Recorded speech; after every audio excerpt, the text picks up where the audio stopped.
All right, there we go. Okay. You know what? I got it to work on my computer. All right, glad to be in contact with you right now, John. Okay, so I'm not going to be doing any sort of a news segment because this is a Okay. pre-record. Usually do news at the beginning of my shows, but Awesome. since we're pre-recording, that is totally unnecessary at this moment. All right, it says recording a call on the Skype recorder. That's great. Okay, Awesome. so this should be okay. All right, did I meet you at the Mount Shasta conference? No, no, I don't know where we met at all. That's the thing, because I'm trying to kind of remember back if we met in person, but maybe the Free Your Mind conference in Philly. That must have been where That I was met it. you. That was it. Right, Yep. right. Okay. Well, it's great to be having you on. Haven't had too many guests that deal specifically with art, and probably should have a few more guests dealing with art because, Yeah, well, absolutely. for many people, there's a lot of definitions of what art could be. It's a very, very broad word in regards to what what exactly encompasses art. But judging by the look of your website here, I'm guessing it has a lot to do with like painting Oh and yeah. pastels and that kind of thing. Considering the picture here has paintbrushes and all, but I clicked Yeah. on the About Us thing on your website, and it says our mission is to make the world a better place with art. So I'm going to give you the floor and elaborate on that statement to tell us why you want to make the world a better place. Why does it need to be made a better place? What is it about the world that's not that needs improvement and everything? Sure. You got the floor on this. Yeah. Talk all you want. All right. Well, here we go. I don't want to toot my own horn, but in my own view, I see that art is a huge, it's a great way that people can express themselves. You know, art is a huge thing. Art, you know, music is art. I mean, anyone who creates art tends to be in using their time a little bit more wisely instead of killing. You know what I mean? Instead of destroying and stuff like that. Creating, I find, is a better way of passing a human's time. You know what I mean? Instead of going into the other realms of living.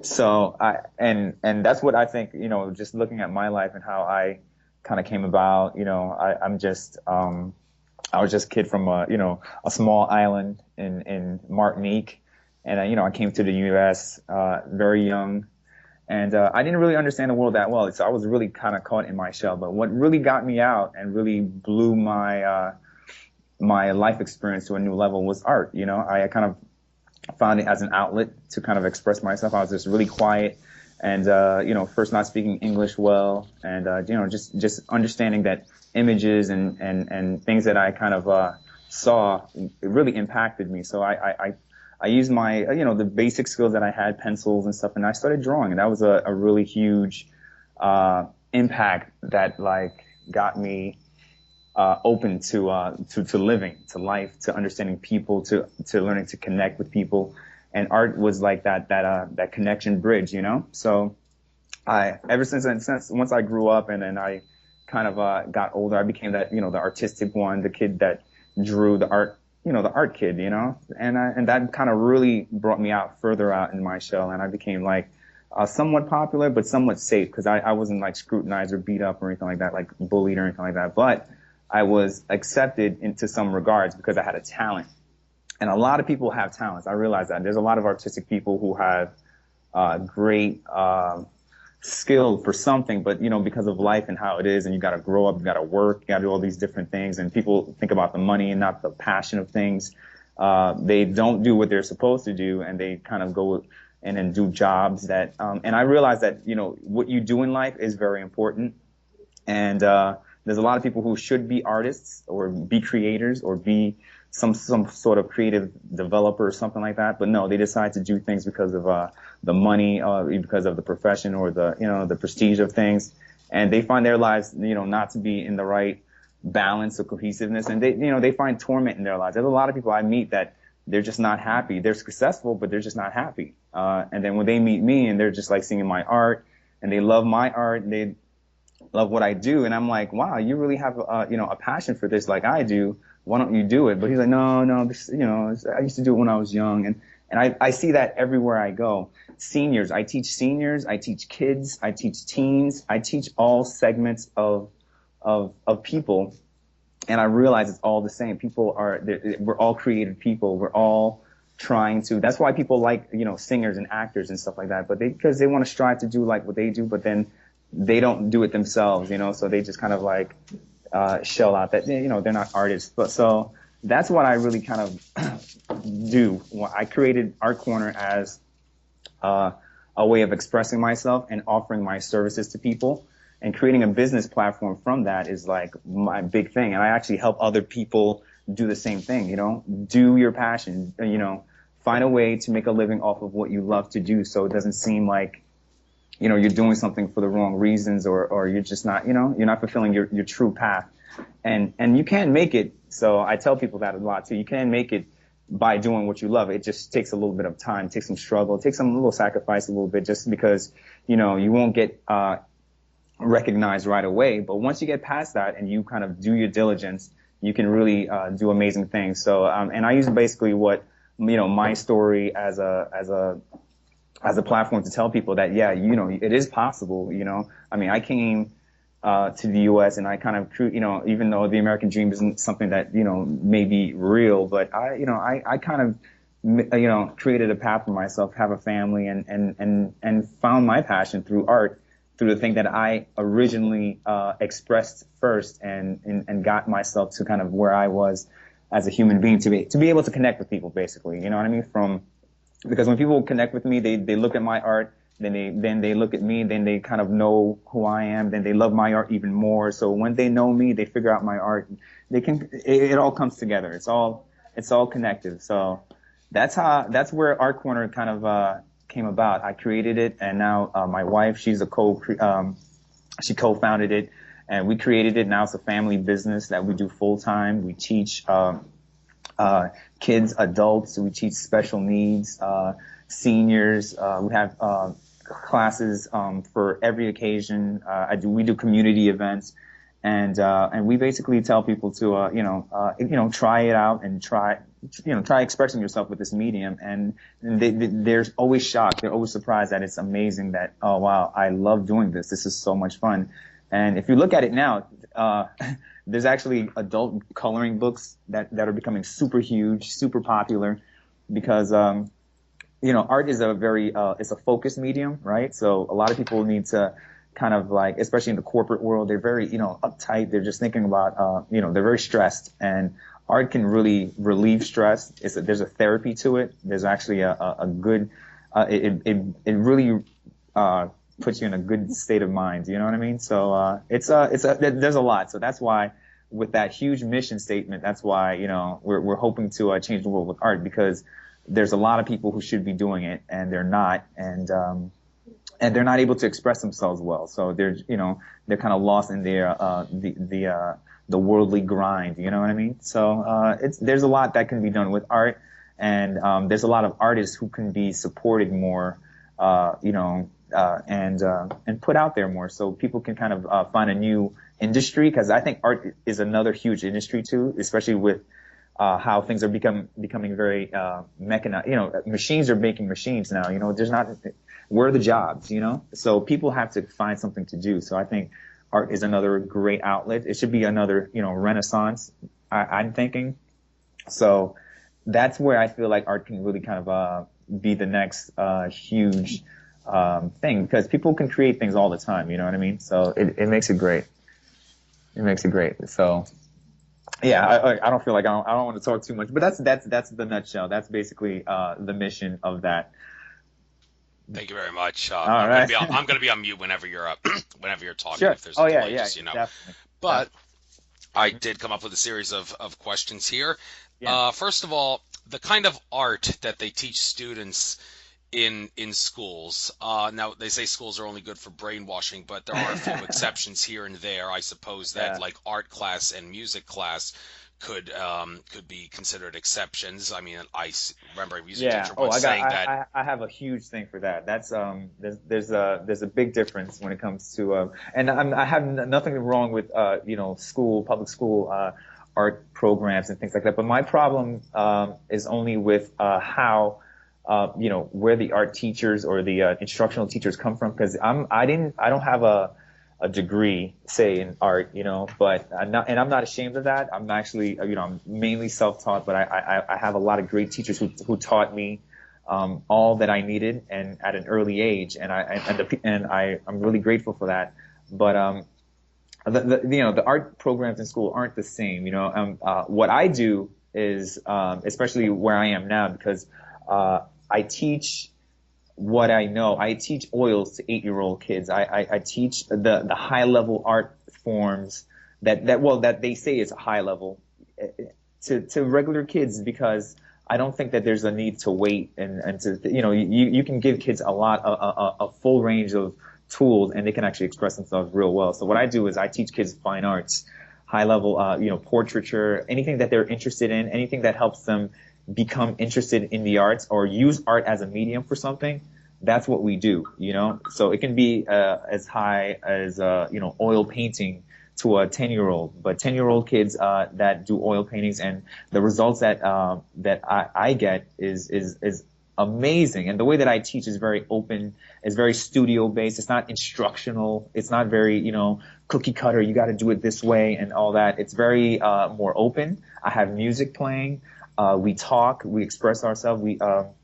And we problem solve. We it's almost like being in a studio where I have my own home studio. I break down. I think about the artwork. I try to see how I can improve upon it, or how, the process of it. And that's really what I teach my students. And it works a lot better than the kind of, how the teachers are taught to give lesson plans and then grades and on all these different things. It's really not that type of cohesive. It's too institutionalized, basically. That's what I'm saying. And I don't do it that way. And and I have a big, I'd like to actually create my own academy. And I kind of am doing that a little bit with the students that I'm coming in, because the parents are really supportive. But I teach things differently, and I teach things more expressively, and more about them. It's really more about the students themselves, the person who's doing the artwork. It's about them. So I make it about them, and I make it their interest to learn what they want to use the art for.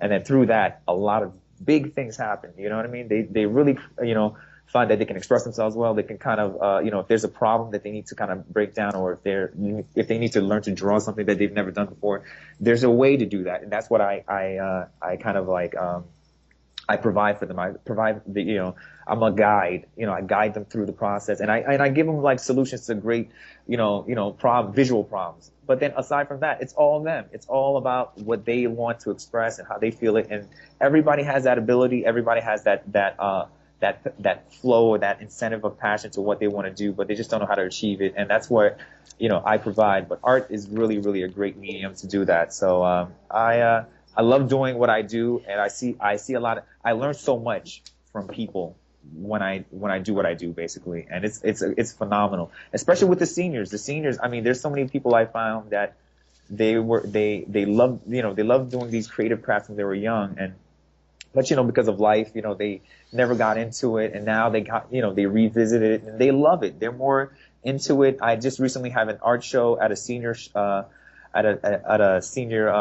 home, and the ladies that I teach there are phenomenal. The things that they do are phenomenal, and people are impressed by it. So, and what I'm trying to do is give them an opportunity to have their own shows, so they can kind of create their own kind of buzz, and show that, seniors can have their own, can do big things in art as well. It's not age specific.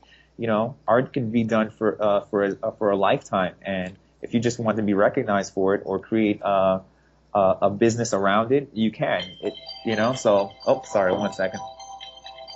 And that's really what I do, and I'm really fortunate for that. And on top of just doing art services and teaching, I also do counseling, and I also do a lot of things like that, and it's great. And also on top of that, I also do of course my comic book, the graphic novel, which is another whole thing that I wanted to do ever since I was young. I wanted to create my own comic book. I actually wanted to work for Marvel at one point, but then I was like, what, things kind of went their own way. But I'm an author, so as an artist, you can do a lot of different things. I'm very free and open to do anything I want, or work with anybody, work on a project.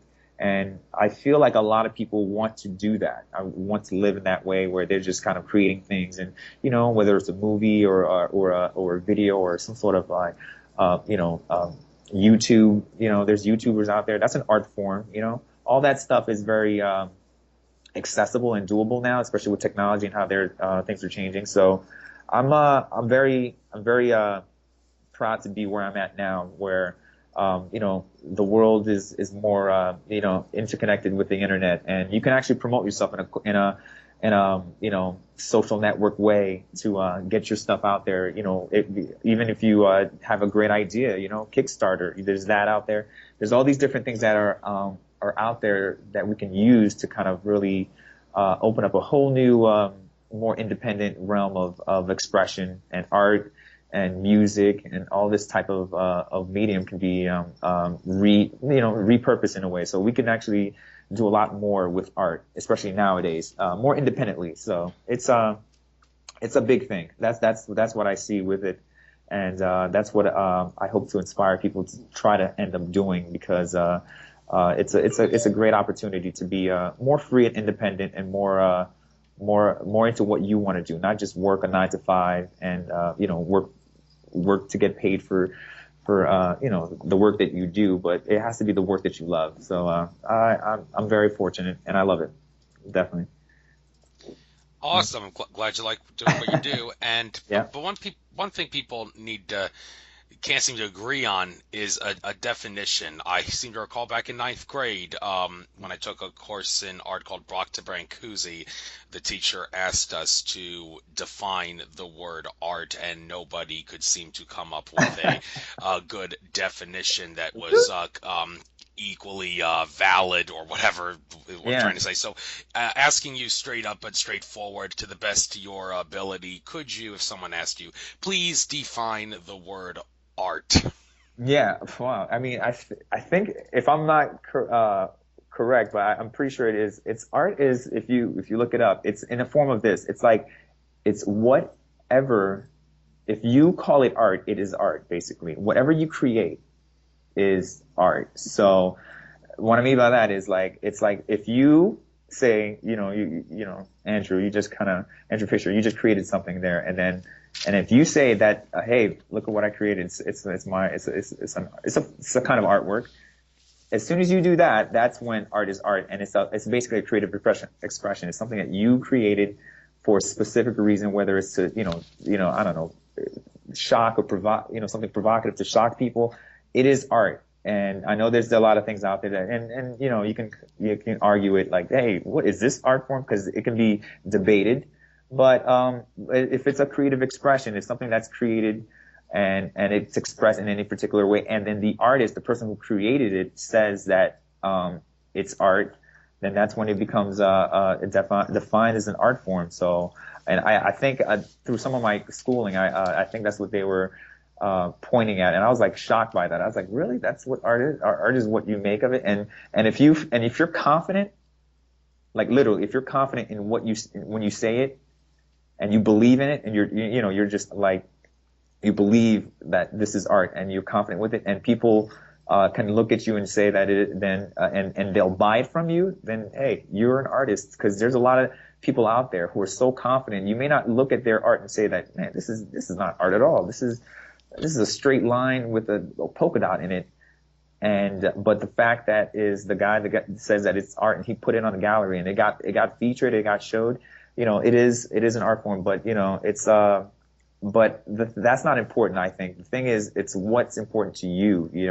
It may be important to them, but if I don't spend too much time scrutinizing other people's work. I'm busy doing my own, so I feel like it's all about a free for all of creative expression. So don't get too caught up in what is art, but get into the point of creating art for your reason, or you basically, whatever's inside of you, find a way to get it out, and art is a way of doing that. And there's a lot of people who are getting a lot of weird things out there, but guess what? There's a lot of weird things out there that are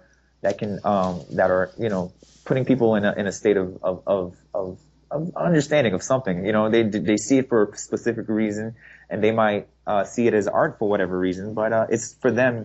And it is whatever you make of it that makes it art. So it's one of those things that you can't really define. You can't just say that's art, because then you're just being closed-minded to whatever this other person is doing. Because Trust me, I've been there because I've done abstract work before. I do abstract work. I've done fine arts. I do illustrations. I do a little bit of everything. I'm one of those artists that just dabbles in everything. I don't stick to one thing. I'm not just a painter.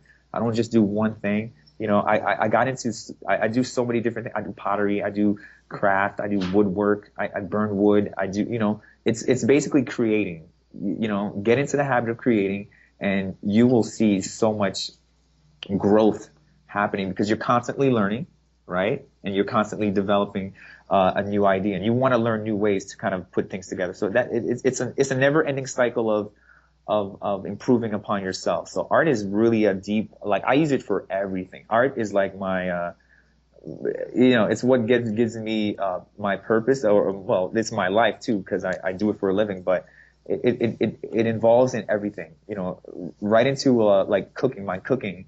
And my wife and how she cooks, we look at food as an art form, and good food and good art gives you good results and stuff like that. So there's a lot of stuff that you can learn from art. There's bad art too, right? But I don't spend time with that. I just look at the good stuff, just like the food. I look at good foods, and I look at we eat good foods, and we just do good things because we see the positive that comes out of it, especially with the people that we teach, the seniors, they love our classes. They glow. We teach people with, special needs and, Down syndrome or autism, things like that. And we find huge results with that when people are just allowed to express themselves or just do something creative to just, pass the time, because time does fly, because when you're in a creative zone, time flies when you're having fun. Literally, people experience that all the time when they're having art classes with me. Oh my God, it's time to clean up. We gotta go. And it's like, yeah, because it's fun. It's intuitive. You're learning. You're creating. You're using your brain. You're just seeing things happening in front of your eyes. You're having a really, really, focused, attentive time. And it's really good for people. And art, like I said, is going to be huge. And I feel like it's gonna, it's at its infancy right now. It's almost like the second wave of a renaissance, and because I see of what technology is being able to offer, people are gonna be able to express themselves a lot more, and we got to use art as a huge tool. It's how we express ourselves. Like I said, I can't say it enough.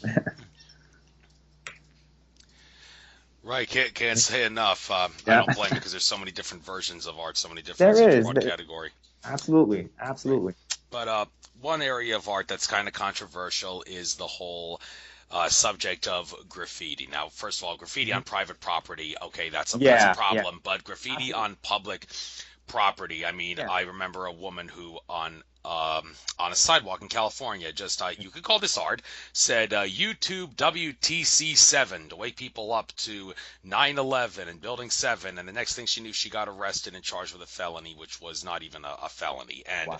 that's Yeah. kind of ridiculous. And Alex Jones actually told everybody, do chalk your sidewalks galore in this woman's honor to as payback and retribution for what they did to her. But Wow. in general, graffiti on public property in which you can Yeah. chalk, like in theory, common law says you can chalk sidewalks and all that, and public property, there is a leeway, of course, in regards to drawing and that kind of stuff. So if people choose to do art on public property out in the open, I mean, is there anything that you think could be more beneficial than other types of artwork that's done in public?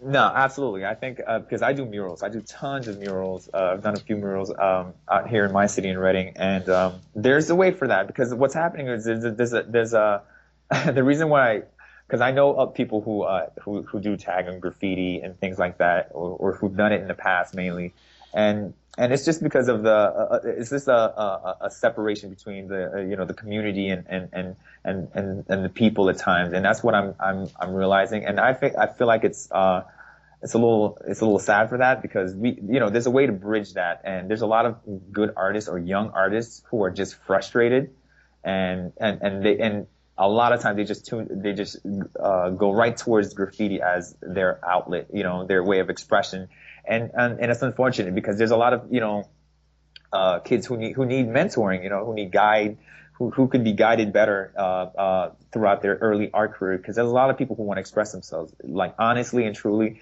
And graffiti is a form of expression. Like I said, I respect it, but I dislike it just because it messes me up as an artist because, I do it the right way. Basically, I go through, community meetings, and I talk to the right people to kind of get some sort of grants or some sort of, funding for a project. And I try to go through the long way, but it is long and tedious. But there's a lot of people who have no time for that. They just want to express themselves, and they just want to tag, or they're frustrated about society, or they just want to express themselves, and that's totally fine. And I have no problems with that. And I feel like that's what we have to, give an outlet or a wall or something for kids to do so they can actually do that, express themselves, or have competitions. Like just recently we did a competition where we would buy boards and bring people out, and so it'd be a competition where they would spray paint the boards, not the wall on a building, but the board,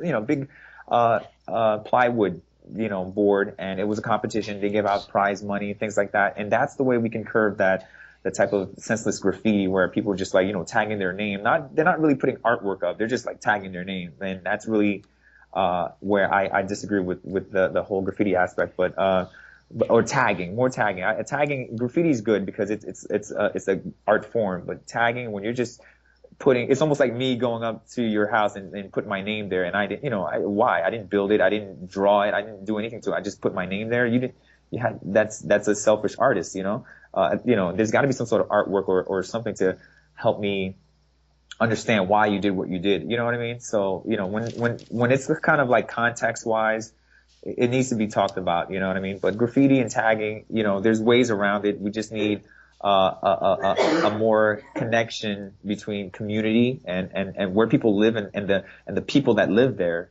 And let's start, having dialogue instead of just having, really, segregated, poor areas. And then, all this stuff is very spread out. And that's really what I want to do. I really am using art as a form to kind of like curb a lot of this. Let's use art to kind of beautify the city. Let's use art, to bring people together to do a project so it can, it's for a cause, and that's where, art can really play a big role because it's that big. So, but graffiti is definitely, it is an art form, but, it can just be done differently. And we can even put it as more of a mainstream kind of art thing where, let's bring, big pieces and put them in galleries or shows so we can actually show graffiti as a true art form where people can actually make a living off of it at least or something. Let's be smart. Let's be grown-ups and adults, you know what I mean? And that's where I think I've grown up from that too, because I'm 34 now. So I'm like, wow, you know what? I see myself changing and progressing, and there's no point in going against the grain. We got to find a better way for society to live. And like I said, art is a great way to break that down. And I'm actually doing a lot of things up here because of art. You just trying to change how our government works up here in our city, using art, using activities like that to really have kids have something to do, instead of just watching television and doing stuff like that. Let's have them creating stuff. Let's have them creating videos and YouTube channels or radio shows to kind of see what they can do now, because kids can do what adults can, because especially with the technology now, they can do so much more instead of going to school and the education system is very dated. That's why I get that a lot from my younger students. They're just telling me like school sucks. It's just they don't understand us. But when they come to my art class, they're just we talk, we discuss. I treat them like they come to an art studio, like a working art studio. Like that's because I do art for a living. So I treat them like young artists that are looking to get better, and I give they do projects that they develop, and I give them, options to express themselves through that. Treating kids like adults, or young adults is like the best thing that I think we can I can teach an older or a more mature adult. Like don't think that kids don't understand. They really, when we were kids, we were talking to about our parents about that because they didn't understand us. You know what I mean?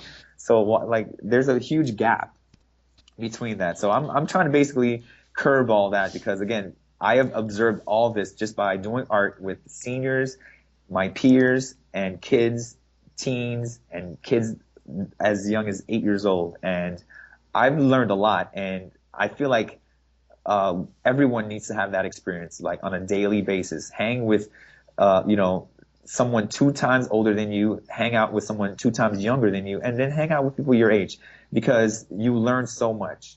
Literally, you learn a lot, and a lot of the world problems would kind of be it won't seem as important because it would be like it would be kind of taking care of itself because there's a generation gap and generation isolation between the groups, between the age groups I'm seeing, as well as the racial groups and all this different stuff. But that's just going on a tangent there. But I'm just noticing a lot. But that's what I found, where art is really it's a great tool to express itself. But it does bring on a lot of different elements, like the good and bad of art and stuff like that. But I think it's with everything. There's good and bad in everything, just like in society and how we see it. So we just kind of but we just need something for people to start doing instead of killing each other and causing more violence and stuff like that.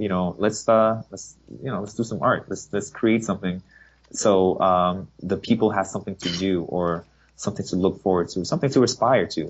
It's a creative expression, right? So Yes, it is, but there are some people who might have a little bit of a problem doing art.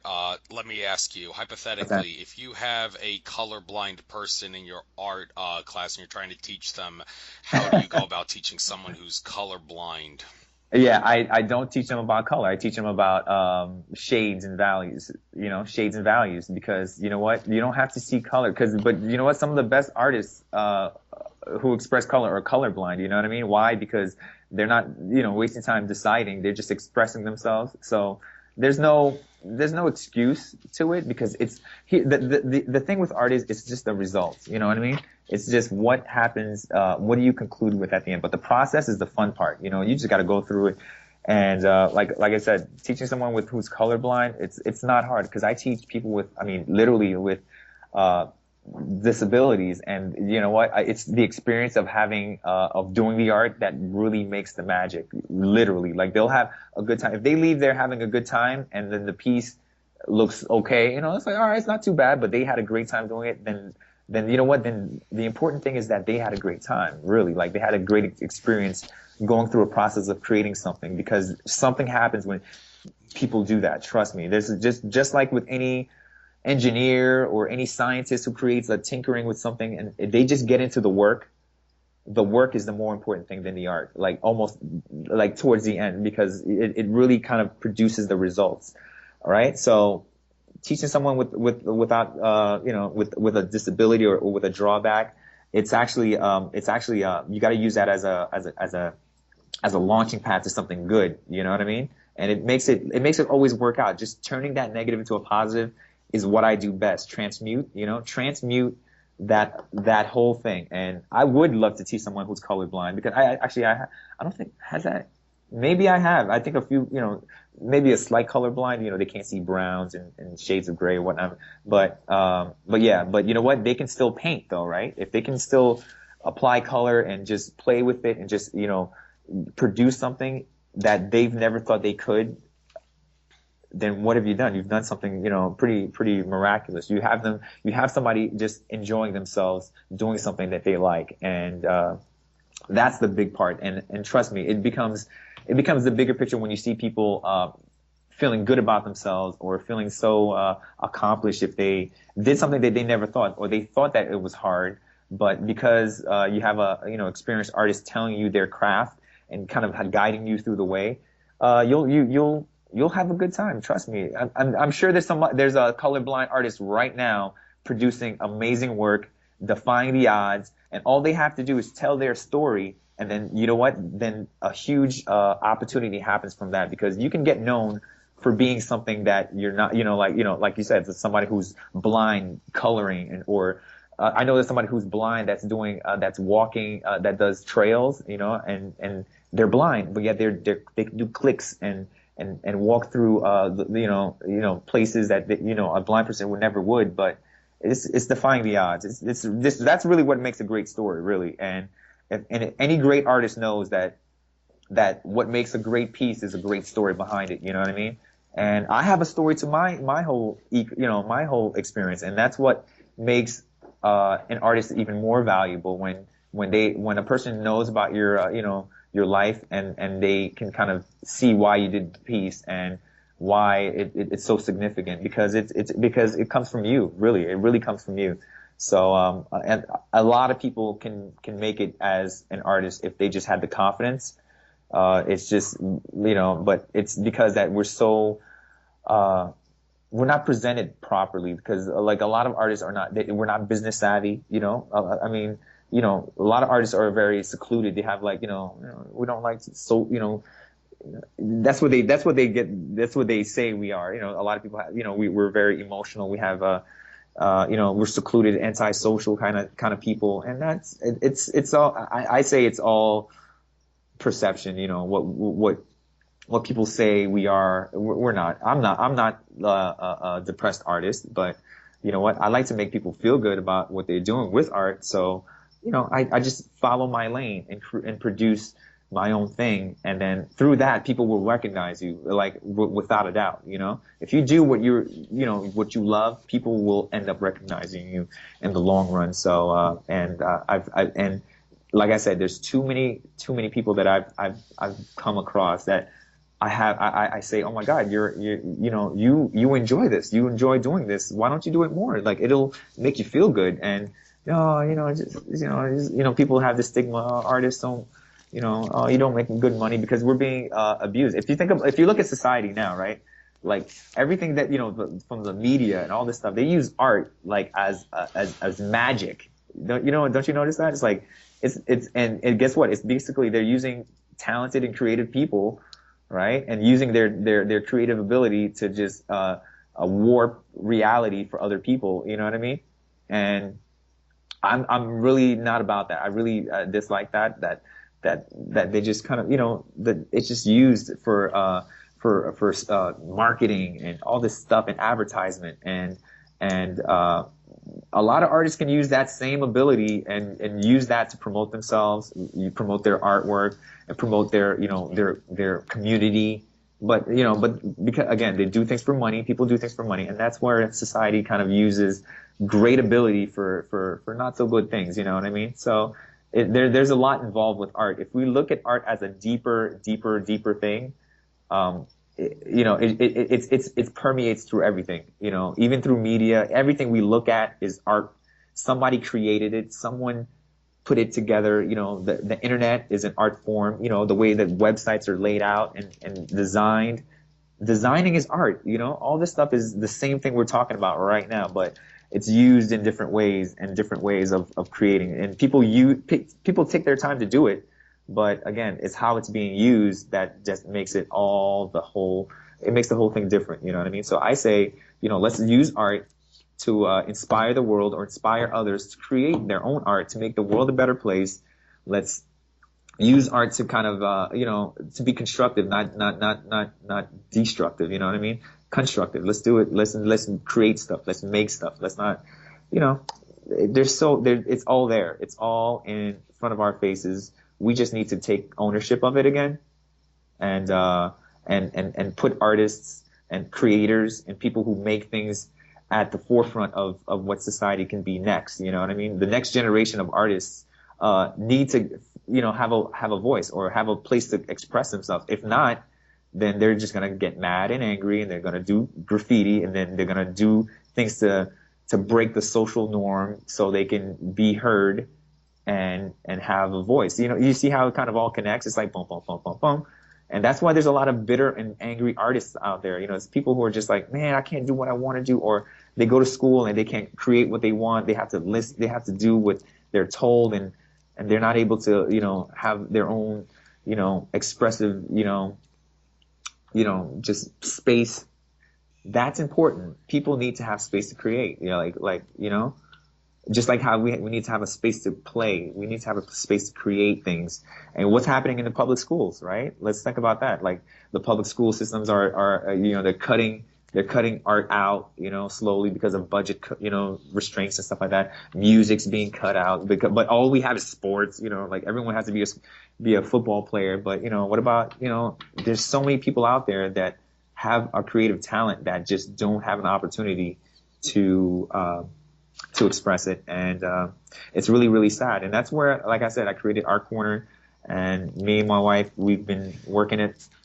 And it's been a dream come true because we see the results. We see that people can kind of really appreciate art at a core level, and really try art and enjoy it, and just want to do it, at least leisurely, part time, just for relaxation benefits, you know what I mean, or doing something to just tell people about it, or doing something just to have a show and bring people over so they can see what you've done. Those simple things are great activities that people should need to kind of start experiencing so they can have a better quality of life.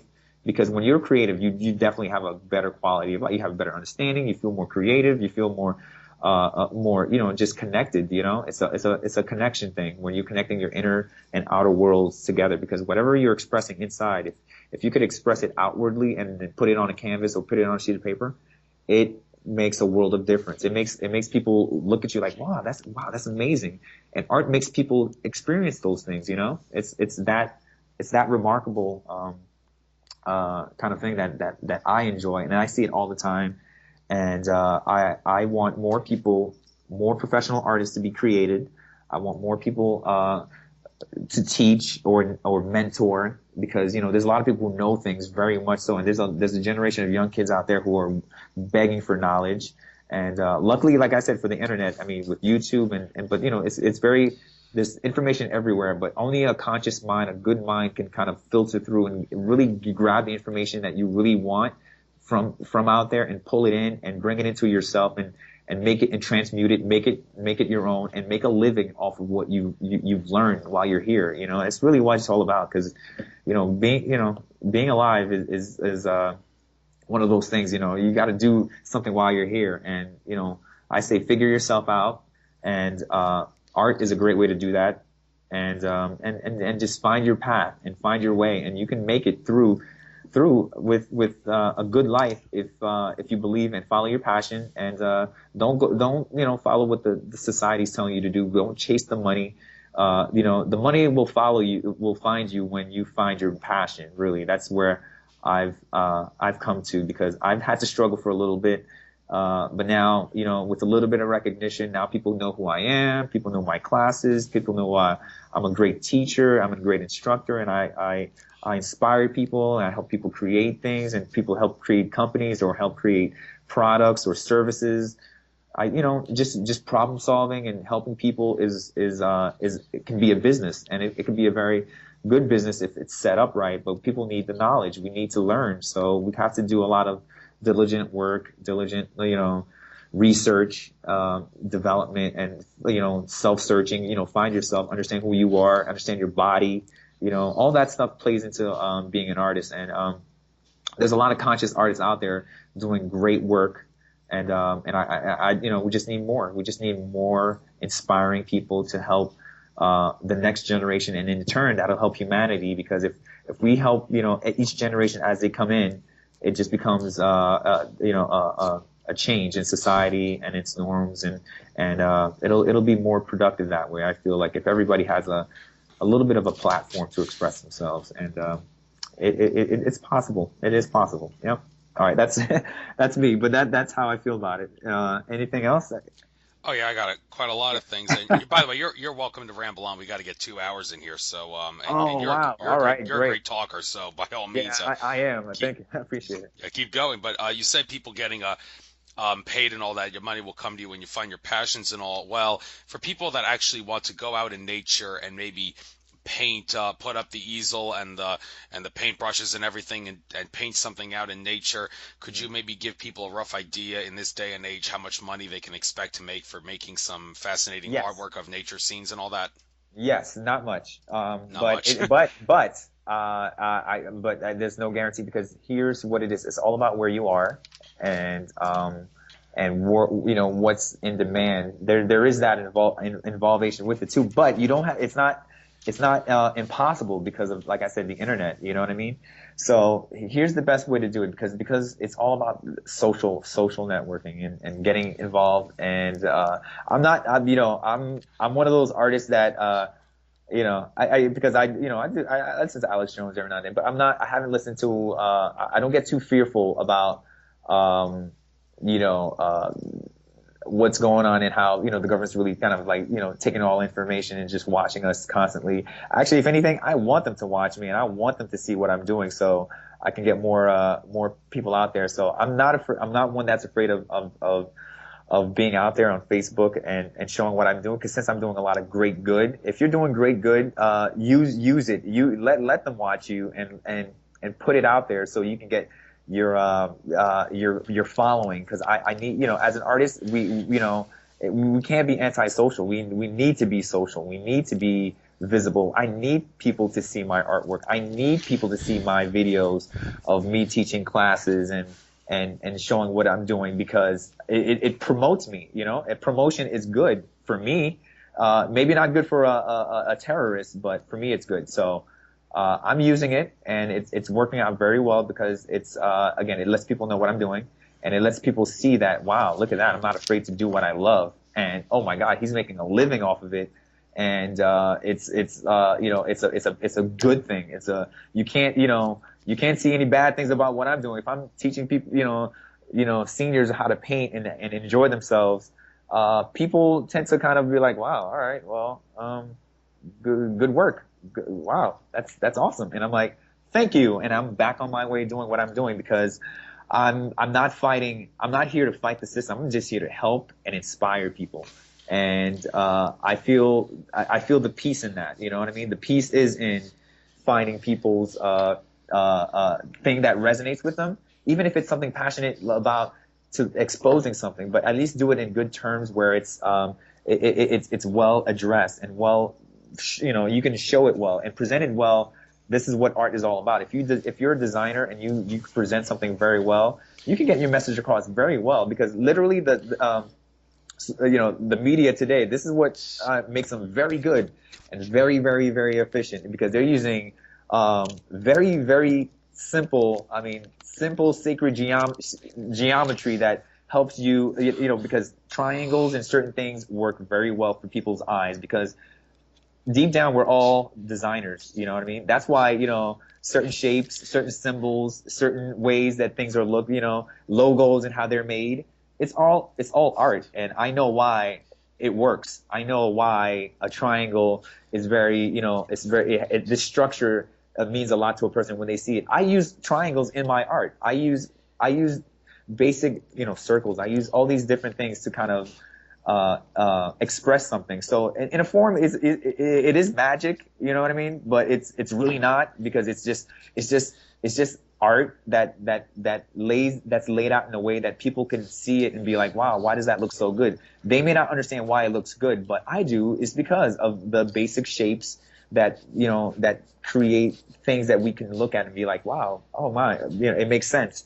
So all that stuff is not new to me. So what I use my art for is the other aspect of how I can actually guide somebody's eyes through my painting, because of how I point certain angles and point at certain things with objects.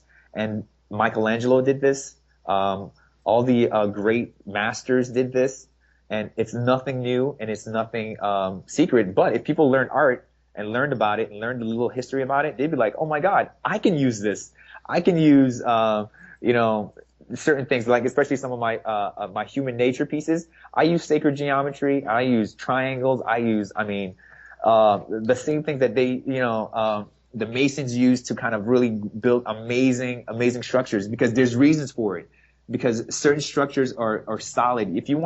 If I want to make a painting that looks disjointed and disconnected, it won't look right. You'd be like, wow, that looks pretty weird, but it's interesting. You know, it could be interesting, but it may not have the right aesthetic of what makes a great piece really, really great when you use great angles and great geometry or great, you know, basic shapes or angles to make you see something like a triangle or a circle or even a square. Squares are very, you know, geometric, but you can use these things in art, and they use it for movie posters. It's used in every cinematic blockbuster, anything that you see like that's displayed like on TV or anything like that. They're using some sort of like angled proportional thing, using like a triangle. Like if you want somebody to look more dominant, you know, put them in a triangle and use them, skew it back a little bit. You can actually make somebody, you know, you can make a design to make somebody look more threatening that way, or more up, you know, more high and mighty. All this stuff is art based. This is all visual, you know, and when people learn about this stuff, it's like, oh my God, this is awesome. This is like using modern day, you know, it's like magic in a way where if you could draw something to make somebody see something, like you can use very little, very minimal shapes to create a very cool logo, and, you know, circle, triangles, and different things like that to kind of create a cool logo.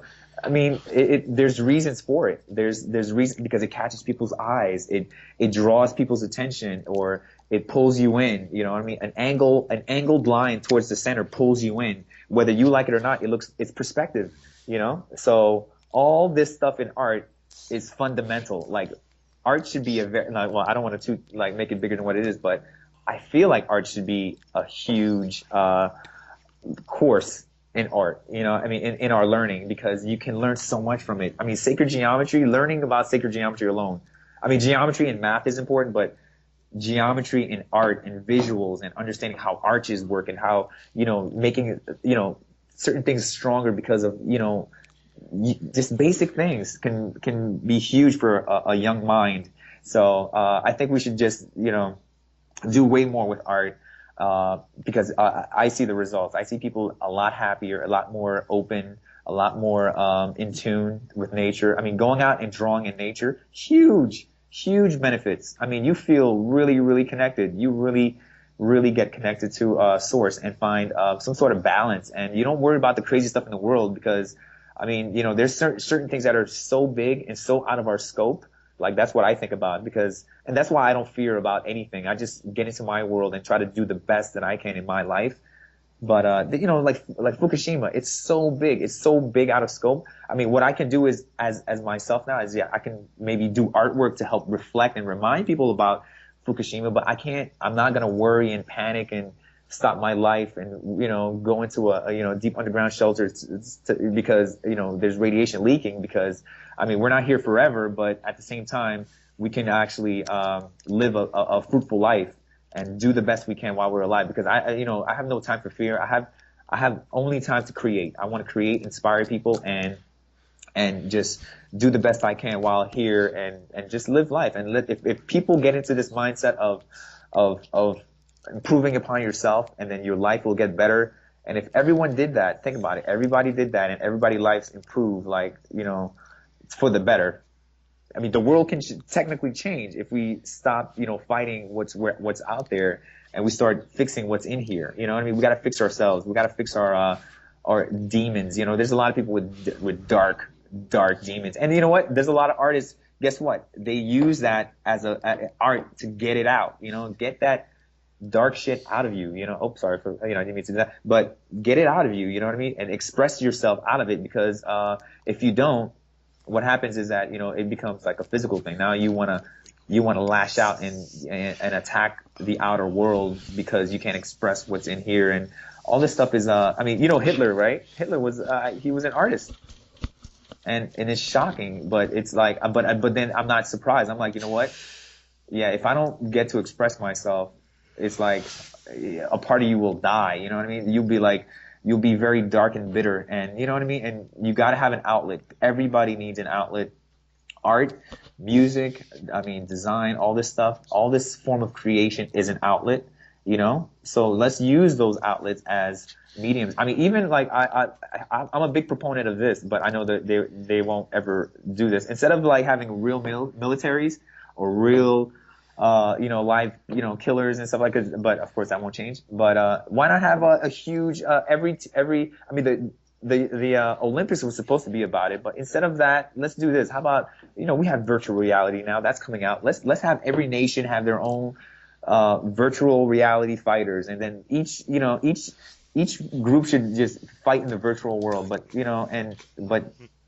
that's just me. Let's not kill each other for real, but use our technology in different ways. And there are some people out there who want to relieve anger and this and that, and they do it in a physical way. Let them go into that virtual world and do that. But that's just hindsight. That's the way I've looked at it. Because technology is changing, but I feel like there is more to it than what's going on. I feel like there's a lot of things stopping people from doing what they love, and they just do things for the money. And I feel like your profession is what makes you who you are. You know what I mean? And when you decide to become, like, say, and I have no problem with, people can be anything they want to be in life, but if you do something for the money and for the wrong reasons, then you're selling yourself short. You know what I mean? You're basically creating a bad life for yourself. You know what I mean? So just like, say, if it could be anything. A person who kills for money, or if that's your job, think about it. I mean, you're killing for money. I mean, I'm inspiring people, and I am helping change people's lives for the better. I'm helping enrich people's lives and give positive outcome in people's lives, by doing art. Now, I feel good about that. It's not, gonna make me $1 million, but at least I feel very content and very, very, very happy, and that I'm doing something good in my own lens of life, my own little, what I'm experiencing. But if you're experiencing something and then you're really lashing out and you're causing a lot of havoc and change and violence and all that stuff in the world, I mean, then it's really reflecting upon who you are and what you're doing, what your jobs, what's your title, who are you, what do you do, and that's important. So I want everybody to really think about what they want to do in life, and sometimes helping people doesn't mean that you have to kind of push somebody down so you can help them, or do anything where you have to force your will upon someone else, and all that stuff is all backwards. It causes a lot of more harm than good at the end. And only when you have time to really reflect, and when you're in the art state, when you're really creating, or in the zone when you're creating art, I think about all these things. I think about all these things about the world while I'm doing art, and it's like, it helps me kind of cope with it and things. You know what I mean? There's a lot of therapy with art, and I mean, art is therapy, and that's another thing I've always said too. Art is a big form of therapy. So with everything that I've said, I'm just kind of pointing out all the points that I've noticed from things that I've thought about when I was drawing. I'm like, man, why don't people do this? Or why don't, great ideas, great downloads, great mental, very good thoughts come when I'm in that good state of creation. You know what I mean? It's very, very different from when you're in a state of anger and very restricted mental thought. You're just like mad and you're just hating about something.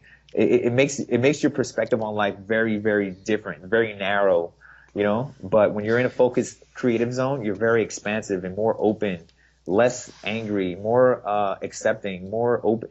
You know what I mean? And when people see more of that, oh, sorry, 1 second, hold on. When people see more of that, it's like night and day. People literally walk out of my classes like, Gene, oh my God, my daughter is, loves your class, or, they're usually very shy, but, she was just not, they talk, they express themselves, because when you're in a space where you're creating, it's not restricting anymore. It opens up. That's why a lot of times when people are in a creative space, they almost don't know what to do. They're like, oh man, I don't know what to draw. Because when you're in a creative zone, you have to decide everything. Think about it. It's like playing God. Like, all right, Andrew, I'm gonna give you a piece of paper here, and I want you to create something, draw something that means something to you. And it's like, what? When people never, there's a lot of people who've never been given that type of like responsibility or power or decision making. Like, yeah, do it. Like anything you want. Like let's create, and then I will help you analyze yourself. Think about what you like to draw. What would you what? Don't even worry if you can't draw it or not, because I'm not worried about that, because I'll guide you through it, because I have all these great little little techniques and stuff like that that I've learned, and I'll help you solve it. And what happens is that you become more like open. You're like, wow, okay, all right, so let me stop being restrictive and let me open up and see what I can find inside of me, right? So you open yourself up, or you become a little lighter, so you can kind of dig in and be like, damn, Andrew, you know what? I think I'm gonna paint this. I want to do a boat or a tree or something, and then I'm like, okay, great. All right, so now let's come up with we can look up reference, or if you're feeling like really expressive and you just want to kind of try something and just see what happens, then you can go free form, just go expressive and just feel the tree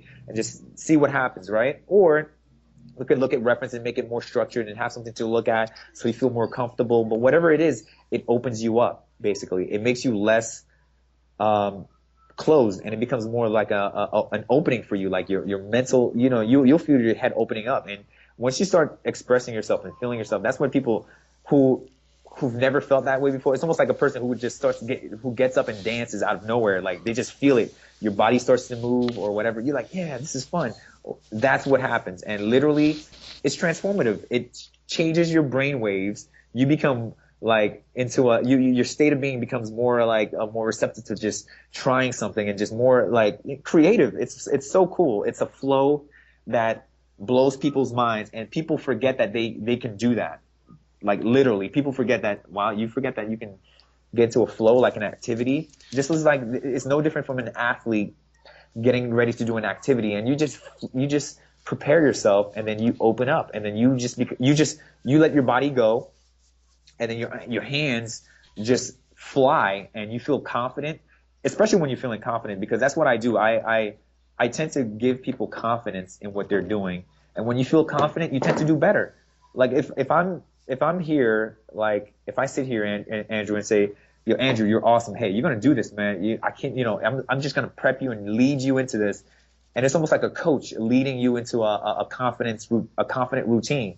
And once you're in it, you're there, and I can just stop talking or walk away, and you don't even realize I left. You're just so immersed in your creative process that you are just like you're in a place of like of like you're in yourself. It's so weird. I don't even know. I have to find a better way of explaining it, because it's a flow. It's a zone. Yeah, the zone. Like the best zone you could possibly be in. It's almost like the best athlete producing the best like results at that given time. And when you're there, you feel good. And a lot of people talk about this, and it's true in every activity, but definitely true in art, because it's like this is what I do every day, and I feel it every day, and it's keeping me young and healthy. And people notice that about me. They're like, man, you're just so full of energy and this and that. I'm like, yeah, man, because I do what I love doing this, and I'm so grateful to be doing it that they feel my energy when I express myself with art, or I talk about art, or when I show people my art. They instantly think that I'm like the most amazing thing, because from their point of view, they're like, oh my God, you figured out something in life that you're really, really good at. Oh my God. It's all this thing that they wish that they figured out, but not really. They have it, but they just are afraid to experience it, because they're doing something that, because they're doing something else for the wrong reason, basically for the money, or usually, or stuff like that. Because I get that a lot. People are like, oh my God. And I do sell pieces here and there, and people go nuts. They're like, oh my God, you sold a piece for how much?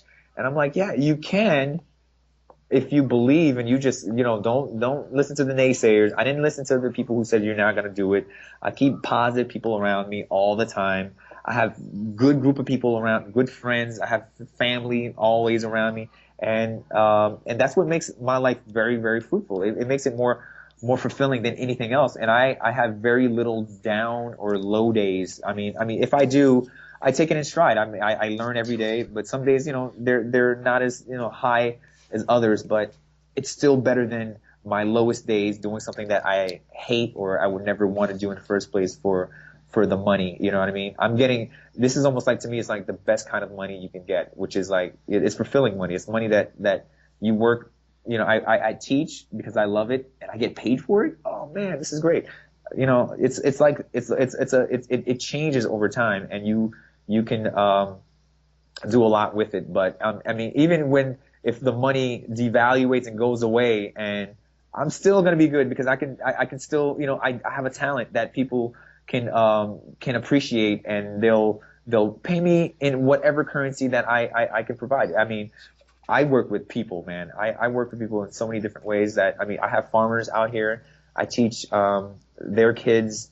I have people that give me like fresh organic foods and things like that, beans from their gardens. They have chickens, they have eggs, free range. It's like all this stuff is because of art. The place that I live at now, my studio, was given to me because of this opportunity, because I'm an artist, and this person really appreciated my work and opened his home. He was like, I have this great property. This would be great for you. And things like that can only happen when you're really in tune with yourself and you're really committed and confident in what you're doing. I'm not afraid to tell people. If I was a killer, I wouldn't be confident to say, "Hey, man, I'm a killer. I kill people for a living." Yeah, I wouldn't feel good about that. But I teach people art for a living. And I have a very good living doing that, and people enjoy it, and people really thank me for it, and people acknowledge me for it, and I'm always in demand because of it. And all this stuff is all the best things in life. So it's really all about what you do in life. Whatever your title is, make it something you want to do, because if it's not, you're just selling yourself short. Your life is just gonna be a nightmare of an event, because never happy, because never you're resisting what you're here to do, and it's your passion. And I don't think that unless the person's passion is to kill people for a living, then it doesn't make sense to do that field of work. I say do the thing that resonates with you. And I'm sure there's people out there, yeah, I want to kill for a living. Well, there's video games out there. There's things you can do. Hey, go for it. But there's a lot of things we can do in society that can just really, really shape it out into a different realm. And I think in due time it will, because the new generation, my generation, I'm 34 now, but the generation behind us and the one ahead of us, we have a great opportunity to see how society can change it. We have to just change it locally. We have to do it small. And that's what I'm doing out here in Reading. The elections are getting ready to happen. Really involved in establishing art as a huge, benefit in my city. And it's being taken very seriously now because of people like me. I want it to be a very serious thing. People need to take artists very seriously. We're very, creative people that can be overlooked, but art is used so hard and heavily to manipulate the population that it's almost like we can't sell out. We can't sell out our talents for money. We have to do it for ourselves and for our families or for our communities. And I think in due time, it'll kind of follow that trend. If more people like me kind of go more independent and just kind of do things on a local level, we don't have to, I'm not saying, there's nothing wrong with Disney and anything like that and working for a big, production studio or something like that. But there's a lot of, independence out there that and there's a big need for independent creative, individuals out there who can just do, these, small groups, small projects that can kind of like really reshape society, you know what I mean? Instead of, the Disney, just programming constantly and just one thing and one style, and all this stuff is just keeping people in a very limbo-like state, and we can't have that because it's because that, again, artwork is being abused in a way where it's just for really, really big money making reasons, and that's all it is. And they're taking all that creative, energy out of it, and it's becoming, it's becoming stale and more, rigid and just violent. They're just selling what the shock values to certain things. And that's why the system is the way that it is now. It's because of artists not having a voice and just being just sold into the industry and using your talents for the money and a paycheck that goes away every month, right? So do what you love, and the world changed. The world changed ever since the internet came about, and now with the way that it's evolving and it's changing, we can change with it. We just have to kind of go against, go with that new paradigm of individual, independent way of expression. People should have their own businesses.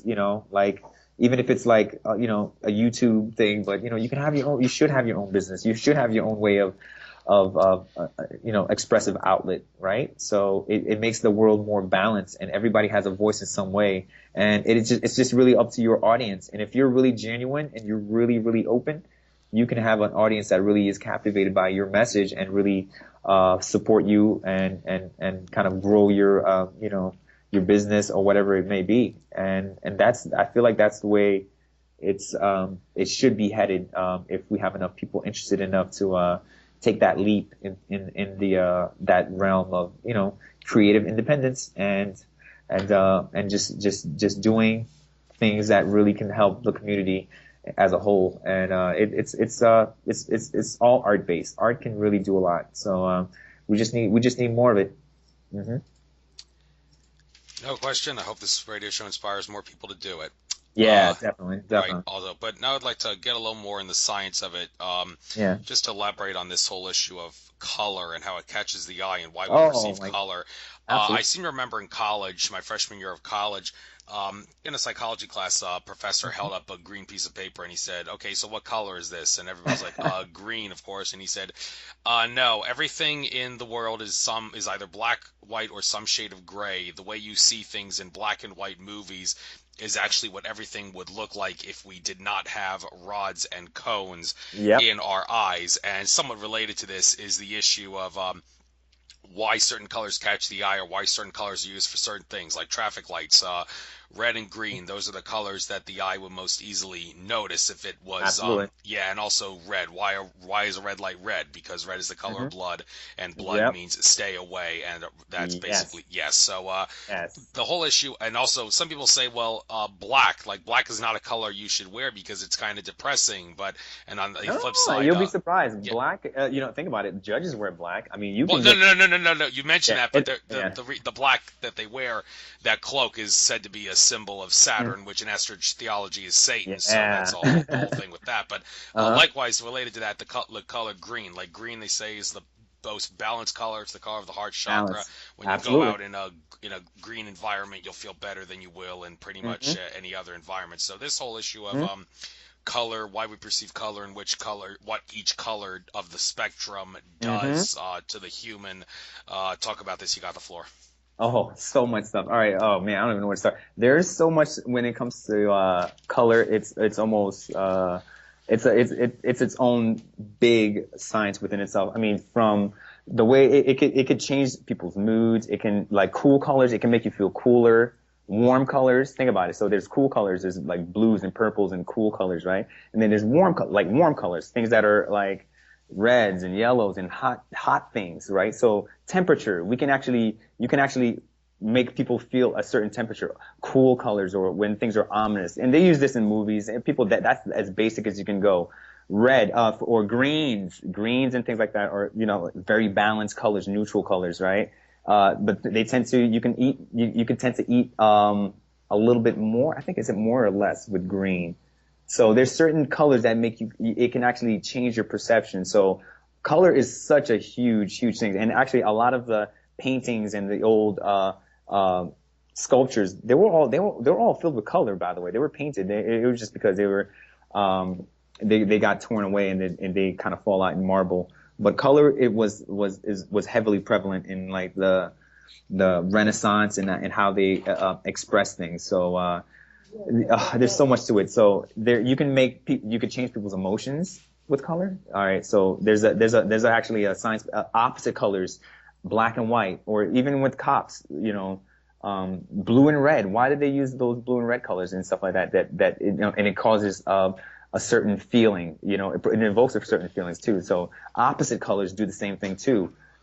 Purple and yellow, or well, actually blue and yellow, or red and green. If you put red and green close together, I mean, it literally vibrates. Like, it feels like a pulse. It pulses because they're opposite colors that are right next to each other. If you want to push something out further, use opposite colors on the color wheel or the color spectrum. It does amazing things. You can induce certain things. So if and there's things like that on the internet. If you look at like these visual kind of things that just kind of warp your eyes or vision, 80% of it has something to do with color. They're always using either green or reds or opposite colors in checkered forms to kind of manipulate the eyes, because again, the eyes are, it's those cones that pick up all the color.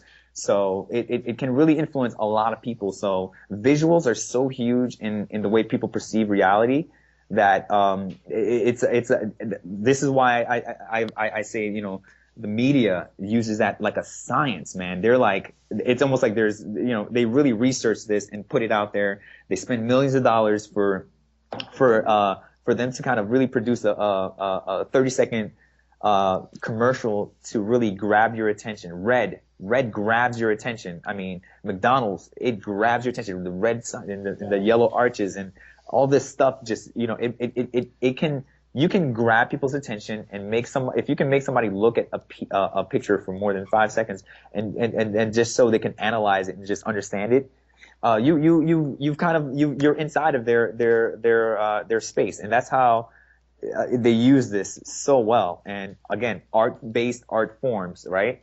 And this is all art technique. If you learn about colors and how they affect and influence you and your perception, you'd be shocked, because I use it all the time in my work, but because I know why. I know what I'm trying to do. Like, say I have a Frankenstein. I did a Frankenstein painting for for the Halloween thing, and I used opposite colors. He's green, so I'm like, let me use a red color.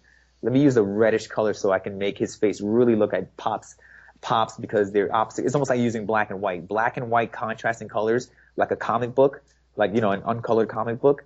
Is very graphic and bold. It's very, it shocks you. It just because very dark shapes and very light shapes just look very contrasting. So it adds a lot of effect. So it goes into a lot of things. It goes into alchemy. It goes into the chakras too. And it's very fascinating to learn all about the colors and how they balance and what works well. And it really does too. Like yellow belly. Think about it. Like, use yellow, and if you want to eat, think about the stomach or something, like yellow helps. It's just yellows and oranges and things like that. Things of that color. It's just things that are like subconsciously it just enters inside of you, and that's why color influences. It really does. Just like how green.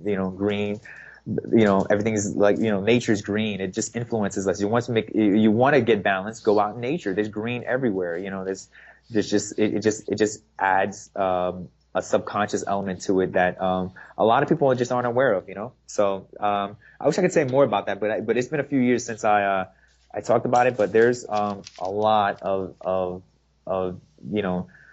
psychology behind colors and the deepness of it, especially green. I think it makes you eat more or less. I forget about that one. If you put like green tablecloth or dark colored tablecloth, it tends to make you eat either more or less, depending on I think it makes you eat more. I'm not sure. But anyway, that's the whole scoop with color. But it really plays a lot in art. It plays a lot in visuals and how we understand the world. And you can, like I said, you can really do a lot with just understanding how complementary colors work, colors that are very close together, reds and yellows. Warm colors work well together. Cool colors work well together. Opposite colors, of each other, or then there's complementary colors that just work well. Green and yellow just work well together. They can blend well, but certain colors just don't.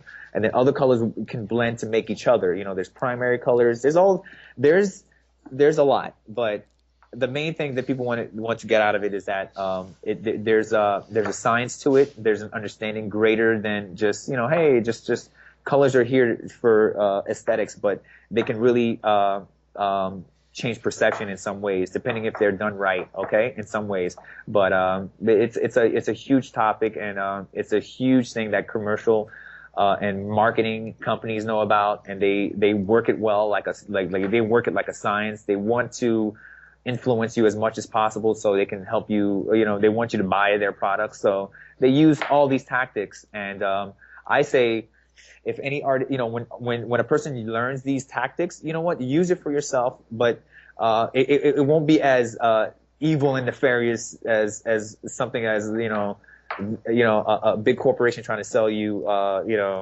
their terrible product with chemicals in it that'll cause cancer. You know what I mean?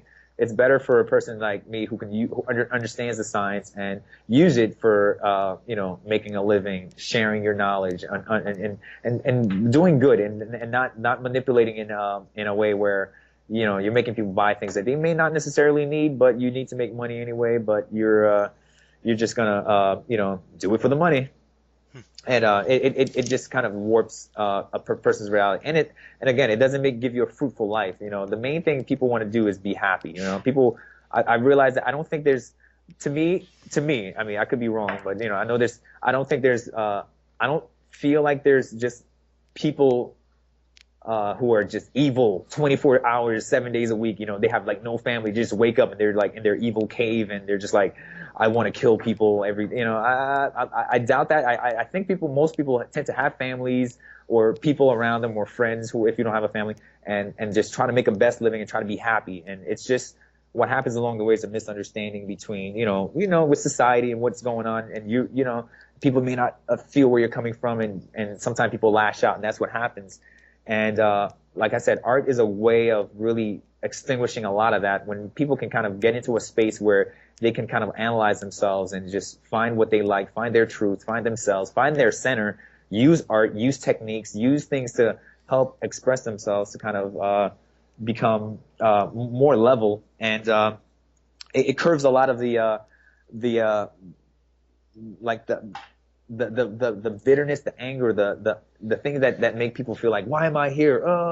They're just like, they're really upset with the world. And art can really be a nullifier to a lot of things like that. And it's just it's an expression that can go through everything. People can really grow a lot with finding something that they technically genuinely like or they enjoy. And they're not going to be prone to violence as much. They just want to kind of go in and do their thing, the thing that they love. The drum. I love drumming. I'm gonna go practice every day. You know what I mean? Instead of like being angry and bitter every day and not knowing who you are and just pacing around looking to attack the next thing that comes in front of you because you're just frustrated with things not going the way you want, or anything like that. Anything to that sense of that internal struggle. It's really about that. And if people kind of examine their inner struggles, it makes a world of difference, man. And it's like a difference between night and day. You know what I mean? People find some really amazing, peaceful levels of living when they're doing something very creative. And it's like, and I'm 100% honest with that, because I've seen it so often that it makes me shocked to see someone go into a zone right in front of my eyes. Like, they're talking, we're having a conversation, next thing you know, they're just quiet, their eyes are fixated, and they're just in the creative space, and they actually are genuinely interested in what they're doing. Their hands are moving, and they're looking, and they're engaged with themselves. They're engaged with their bodies. It's kind of like it's a great thing to see. It's like I want to actually create something where people can understand that what I'm saying is they can experience, because it's something that we all do. Because as kids, when we were all kids, we all like, I mean, not everyone, but most of us like to color and draw something. Like, oh man, this was cool, let me draw this. Or if you liked it, if you were confident enough to draw, you would draw and you would have a good time with it. You know what I mean? It's only when we become adults and teenagers, or when we go through the struggles of life, and we tend to kind of get out of that creative realm and get into the realm of like socializing, and kind of we kind of lose ourselves a little bit. But we if we stick with bring that creative um, excitement with us from when we were kids and bring it along as into our adulthood, it makes our adult lives a lot better. We will tend to do what we love and be a part of that, and just find find a way to make it work. You know what I mean? There's a lot of people like some of these guys in Silicon Valley, and these young entrepreneurs out there just making these tech companies, and they're just kind of like taking over, just like nobody's else. I'd love to see a renaissance like that happen for artists and creative individuals as well. You know what I mean? Where we can actually create and produce things like that. So, I mean, I can talk about it for days, but it's a huge topic. But art can really, if you look at it and analyze it in a big global way, it's a huge indicator of what people can want to do in life in some ways. And it's 80% of the time, or 90% is creating something that they genuine want, whether it's like creating some sort of solve the problem, or musical problem, or a visual problem, or a textile problem, something that's physical. Humans can do it. We just need the time and ingenuity to do it. You know what I mean? We can do a lot more with art if more people kind of got into the realm of it, like sacred geometry, learning about. I mean, the flower of life. I learned about that because I'm an artist, and I did a lot of research and stuff like that, just looking up stuff. Because when you're an artist, you do a lot of research, you know what I mean? And a lot of things, the things that I'm realizing a lot of people are doing is that they stop learning. They just stop. Like as soon as they're done with college or high school or something like that, it's like an all-time. They feel like they've learned everything they have when they haven't even scratched the surface of what the knowledge that's out there. You know what I mean? So it's all about reconnecting and finding that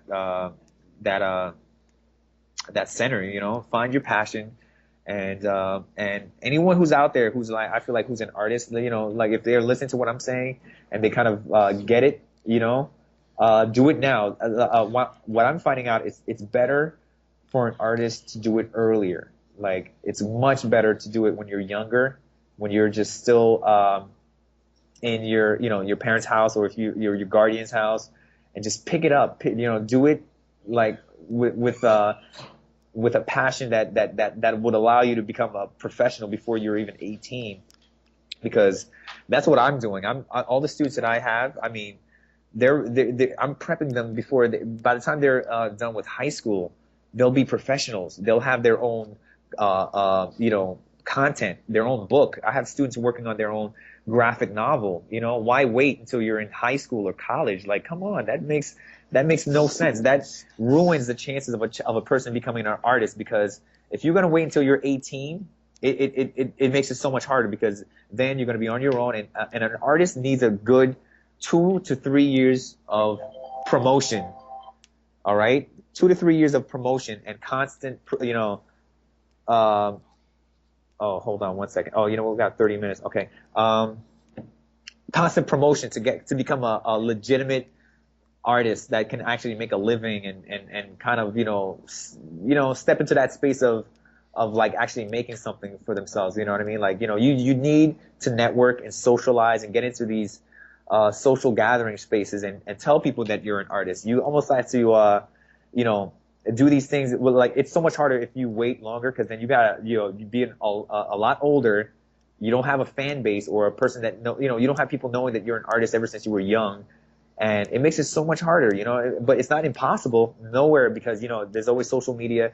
It all depends on how much hours and work you put in, dedication in yourself. Basically, invest in yourself and learn as much as you can. Connect with other artists and people who are like-minded, because there's a lot of knowledge there. There's a lot of artists who know about what's going on in society, and who just who are very knowledgeable, because they're aware of all the changes and all the nuances that people who are asleep just don't quite see. Artists learn more than the average person. So it's like it's that type of thing that I want people to understand. Like, hey, because you don't. It doesn't even have to be a physical drawing type of artist. Like, an artist is a person who creates stuff, creates anything, like craft. If you like to design your house, like if you want to, it's just basically an aesthetic, an understanding of your environment. Feng Shui is a science of understanding that. You know what I mean? It's like if you don't constantly learn and pick up new things, you won't know all these different types of nuances and creative expressions. Using nature and indoors, and using Feng Shui, and setting things up in a way that makes energy flow better. All this stuff is usually because you're researching it. So art helps you research. Art helps you just really learn and grow, because you're constantly problem solving. You're constantly trying to figure out a visual dilemma or a visual thing that you wanna make it look good. You wanna use those sacred knowledge of how to things look, how to set things up, how to center things, how to use borders and edges and make things look in a way that would make somebody look at it and be like, that is so beautiful. There's a reason why it's beautiful, because an artist, a conscious person, sat there and figured out what the layout is going to be to make it look a certain way that when you look at it, it makes you just invoke a feeling of like, wow, that's amazing. You know what I mean? So there's deep powers, man. There's deep powers when it comes to it. I just implore people to really analyze the different aspects of it, and there is so much to learn as an artist, and it never ends. And it's a long term kind of job, that I'm doing. I mean, it's not something that I'm gonna, I could retire when I'm like 50, 60, 70, 80, 90, 100 if I want to, as long as my hands or my my reason to getting up and paint something or promote something. I don't have to draw. I can create something. I can actually create another graphic novel. I can create another comic book, anything that I may want. As an artist, you have that flexibility and the knowledge, because again, you keep learning to create anything you want, because it's really all about what moves you. What's your thrill? What's going to be exciting? If it's not exciting, I won't really do it. I'm like, oh man, I need that thing to really, that idea for this painting. The only way I'm going to do it is for me to be excited about it. And I got to put myself in it. You know what I mean? I got to put myself in it and for it to really mean something, So it's so exciting. Like, I could talk about it forever. You could tell that it's something that, it permeates through everything. It's so such a big topic, but art is life. It's my life, but it can be others, other people's lives as well. And like I said, it doesn't have to be used for slave work, you know what I mean? And I know that a lot. I know that all too often. A lot of artists, you know what I mean? People won't pay money for your work. I know how that is sometimes, but you got to get past that. You got to, sometimes, what I had to do before I made it? I gave away my art. I literally gave away my art, because what happened with me is that I actually, due to circumstance, I started a family, and at a young age, not that young, I was like 20, 21, and I had my first son. So I put art on the side and started, I focused on my family. I just focused on raising my kids, and it wasn't until I was 25 that I was like, the kid's a little older, and I'm like, you know what? I'm not happy doing this grueling labor. Before I went back to being an artist, or just realized that I needed to do my art thing, I was like lifting heavy furniture at a shipping and receiving thing. You know what I mean? Depot. And that wasn't the life for me, because I remember when I was young, I drew, I did all this stuff, and I learned all this great stuff when I was in high school. And I was really, really good at it. I was top of my class. What am I doing lifting heavy furniture at this place? And that's when my life changed around. I took that leap. I went in, and I was like, it was me and my wife at the time, and I was like, all right, how can we do this? And we found a way. She believed in me. She worked at the time, and I had 6 months to really, really, really push my my ability, and I created this art company, and started promoting myself to where I am now. And a few years later, it's like, moving to where it is now. I created my website. I did everything. Basically, I had to learn. I learned as an artist, you have to learn. I created. Oh, hold on one second. I'm just going to the next room because it's a little loud.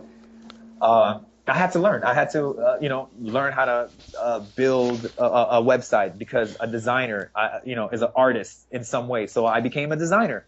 And then I was like, all right, that's awesome. I created my own art company. Then I remember when I was younger, I was like, whoa, you know what? I sat down when I was 14, I sat down in my backyard and I created my own comic book. I want to do that now. And I sat down, I met up with friends of mine and we created our own comic book. And it's those things that I never would have been able to do it if I didn't have confidence and I believe in. You just had to believe. You had to believe it's possible. Now, through that process, now by no means was it easy. There's a lot of times I was like, oh man, this is not going to work. Oh my God, how am I going to make money? Blah, blah, blah, blah, blah. But you kind of have to, go through those days where you have doubts, and then the next day you might feel better. Sleep on it, see what happens. And that's literally that's what happens. And next thing you know, you look back, and if you kind of, stay focused and have those, you'll have those bad days and go through those days, and good days will happen, and opportunities will come. It opens up, hugely. So life can really change if people follow their passions. Because I wouldn't have been able to do it if it wasn't my passion. If I wasn't passionate about doing this stuff and I did it in a genuine way, like 100%, it would not work. It would not work. It would be harder.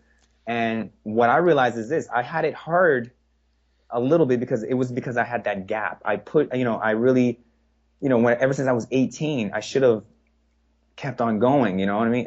I didn't.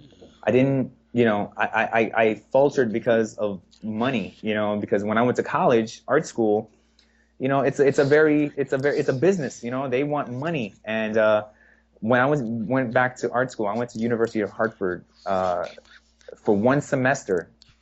And the year that I went to college is the year that my parents bought their first home in New York. So in college, they want their money, and and my parents could not get another loan to sustain me. So my art career kind of died at 18. But even though I was so good at what I was doing, and even though my dean, I remember the dean of the art school he fought for me to stay there, because he said, you're really talented. We want you to stay. But again, the way that colleges work, it's really all about, they only have money for freshmen, so they can come to the school and take their money, because a lot of freshmen, either fail out or quit, and it's a big money making opportunity. So they don't have money for people who actually want to be there, just people, money for students so they can get there, and then once they're there, they either try to pass, or should find out that they're not ready for art school and quit.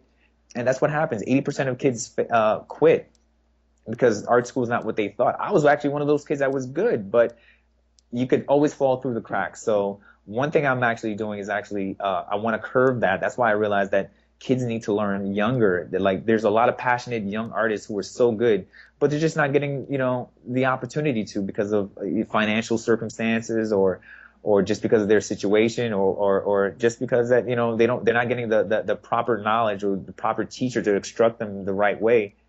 That makes a big difference. So, having kids can do anything adults can, especially in this day and age, because nowadays there are 8-year-old, 10-year-old kids, making careers on YouTube and surpassing, any one of us. Now it's no longer a restrictive game. Like, we shouldn't restrict people like how we do in this society. We're just very restricting, like, all right, you're going to this grade, you're only learning this, when there's a lot of knowledgeable kids who are doing amazing things in other places, in other countries, because they're not being restricted. Why wait until you're 18 to learn how to do oils? Like, what?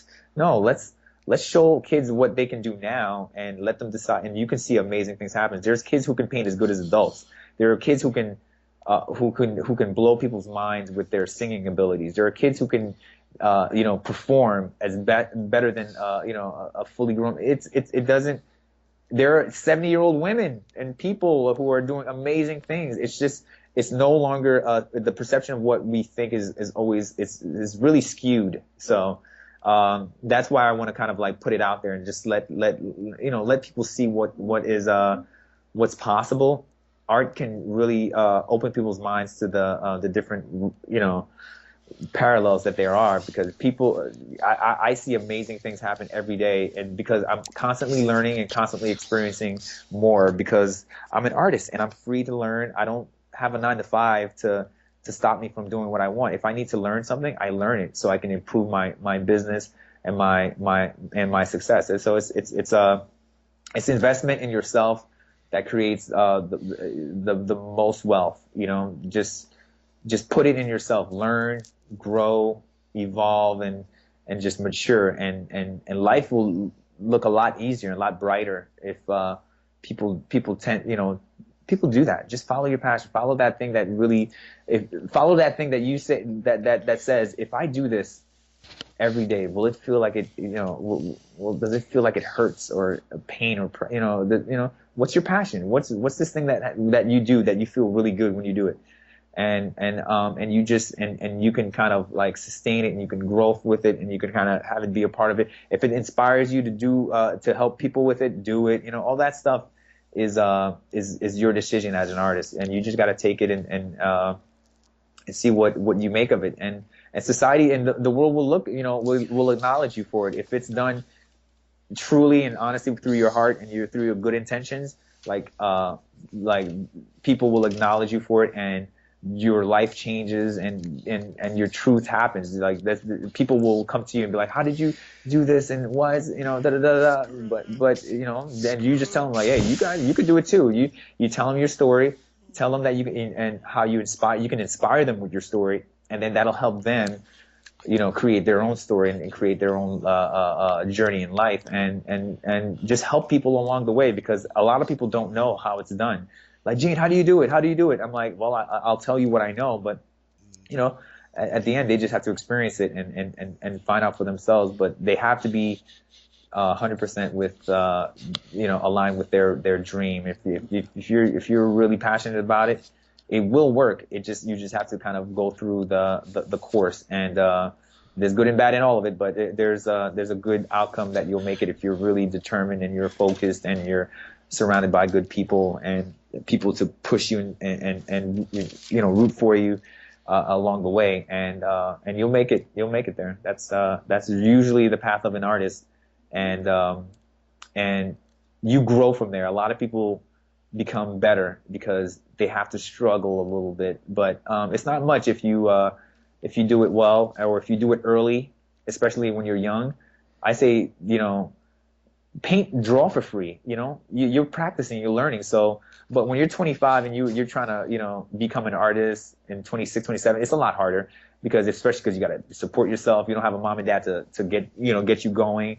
But starting early gets you, doing our art show at 15, at your school starts you off, or organizing something at someplace else, or at a studio or something like that. And I'm that guy to help do that for a lot of my students, because I want my kids to succeed. I want them to be able to say that, hey, you know what, I did this, I created this because my art instructor said I could, and he believed in me, and he's right. You know what I mean? Because I did it myself. I created my own graphic novel. I didn't think I was possible.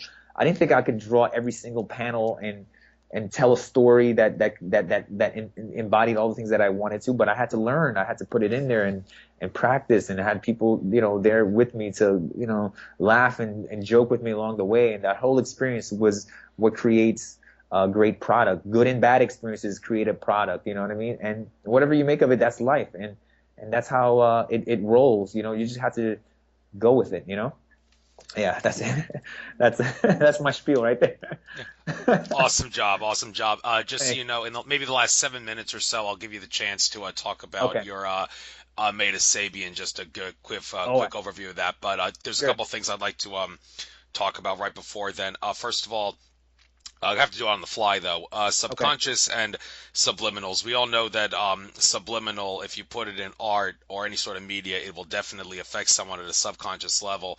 Like Yeah. the Coca-Cola company in the silent movies before the intermission, they put that in, and then during the intermission, everybody was getting Coca-Cola. It's obviously not a coincidence. Not a So coincidence, no. the is there any specific technique in regards to how someone can put a subliminal in their artwork, and if there is, how do you suggest they go about doing it, or does it really depend on the artwork? Yeah, well, yeah, it really depends on the artwork, but it's not hard if you have some artistic ability. It's really, it's all about this. It's like the best way I could put it is like you take two things and you put it together in a cool way, right? And then you blur it. And you kind of like merge those lines in a cool way. That's really what a lot of these companies do, and not a lot of them, but you know, some of the well-known ones just create two, whether it's positive and negative shapes. You know, if you're looking at the letters itself or in between the letters, that's a space or that's a shape, right? So it's not hard. It's just what's your intention behind it and things like that. Like I have a human nature piece that I do that with where I create a woman's face and then I add like nature elements to the side, almost like makeup, and all this stuff kind of flows together. It's the same kind of thing. I'm just taking two forms, two objects, and I'm blurring it. You can use it for fine arts, but then you can always use it for design too, with when you're doing logos and you're doing any graphical thing. It's just blurring the two things. Take two things and put it together in a cool way and find the it's hard to explain that, like the prominent shape, right? And then kind of fuse it together in a cool way. But if it works, and it should be able to confuse the person too. You can look at both things at the same time, and it creates that illusion, really. So it's not that hard. It's not that hard, but it's like I said, it's something that we all can do. It's nothing magical, but it's just because that we're human beings. We're designed. We're very interesting designer people. We Well, like. yeah. Let me interrupt you for just a moment, because that Yeah, was the last thing I want to talk about before I give you yeah, the chance to talk about that thing. How to become an artistic savant. We've all seen the savants. Like there's this guy, you fly him over a city, and then he can paint a whole yeah, mural of the city exactly. And yeah, that he's just his yeah. how do I say this? His guardian angels and spirit guides and consciousness seeders, they blessed him with that ability. Well, we all have that ability because we're Yeah, all we all infinite have it. consciousness. It's just that certain people have been blessed, for lack of a better phrase, to do it. So if someone were to ask you, well, how do I get to increase my consciousness to be able to do that? What would be your best possible answer to that question? Easy, draw. Get into that creative space as much as possible, and you will see the world happen. If I were to tell you that when I was younger, and I mean, even when I'm in my zone now, when I really get there, I can literally see like a movie or things happening in my mind as I draw. Literally, like when I was drawing my comic book, it was like I was a kid again, and my imagination became very really really vivid, and I would see quick images of what I wanted, or just using your imagination in the coolest way. And literally, if you draw, if you it's visualization. It's almost like when you meditate and you kind of start to see lights, and you're really, you're tingling, and you're just really starting to kind of see almost like a mirage or like a blurred image. And that's what happens sometimes. It kind of pops in your mind like whoop, whoop, like there's a thought, oh, there's the vision, or there's that idea, there's that look you wanted, like, oh, this is how your character looks like. It's like, oh my God, there it is. And then you quickly draw it and all this stuff. And you can, once you're in the process of drawing and you kind of fall into it the right way, because it's sometimes not always as vivid as, I'm not telling you it's like some sort of superpowers or anything like that, but it's only in the right state of mind and the right state of being, in the way that you're feeling at the time. But when you're in the right state and you're there, you're seeing things. Your time is flying, and you're there, and it's not, this is not drug induced. This is literally a natural, phenomenon where you're just kind of creating something, and you're just drawing, and you're really immersed in that the you want to see it. You want to kind of like, how does it look right there? You're just really really encompassed in it. That's when you could you're more susceptible to really get thoughts, visions, and uploads. You can get like, I mean, if you have angels around you, that's when you're connected right there, and they're giving you the information, and you can close your eyes at times. Sometimes I would like stop drawing and I would like just be staring straight, aimless. I'd be staring at nothing, and something's playing in my mind, and then I like snap out of it, and then I go right back to those are the things that happen when you're in that flow. So if anyone can understand what I'm saying, then you have some sort of artistic ability. You got to use some sort of outlet to express that out. Trust me, unless you're just having visions and you're just like, all right, what do I do with this? I don't know. But there's, are you going to write about it? Write something. You better write a novel about what you're seeing, or these ideas that are coming around and giving you, vivid stories or vivid characters you want to portray, all this stuff. You know what I mean? All that stuff is your mind. It's stories and uploads just coming down from the Akashic or anywhere. Just be mindful of what it is, because in that artistic flow, it's like, that's when, weird things can happen. People, artists kind of go into this experimentative state and just kind of, they can kind of, you can use anger, all this. There's so many different triggers that it's like, it's almost like I would have to ask you, what's your trigger, and what causes you to go into this state of creative, development, where you're just kind of making something for the love of it, and you're seeing something, and you're just kind of looking at it until you see it, and then it happens, and then you stop, and then you're like, that's it right there. And then, those are the best moments. Those are the moments of like that artists try to capture over and over and over again. And trust me, it's a safe place to be, man, because you can really learn a lot about yourself, like deeply, deeply, deeply. So, I mean, if that's a way to explain it, that's what I would say. So it's a state of being. People know what it is. I mean, if you meditate, if you pray, if you get into a silent place and you just want to, don't want to be bothered, and you just want to, get into a connection point, art is a great way to just activate something more. While you're in that state, you're activated, so your hands are moving. Basically, I'm not standing there doing nothing. Instead of watching it and feeling it, and I'm actually involved in it, because you're actively unconscious. You know what I mean? Oh man, it's hard to explain, but it's so there when someone's in it, because they enjoy it when they're there, and then when it's over, you kind of feel exhausted. You kind of feel like, wow, man, I did some. That took some time, because your mind was working. You're trying to figure out a look, and you're observing something and you're redrawing it, and that's giving you a lot of you're really putting a lot of hand-eye coordination together. All that stuff is really connecting you to the body, and the mind is just participating. But then if you leave with the heart, you can really do amazing things. So it's what you make of it.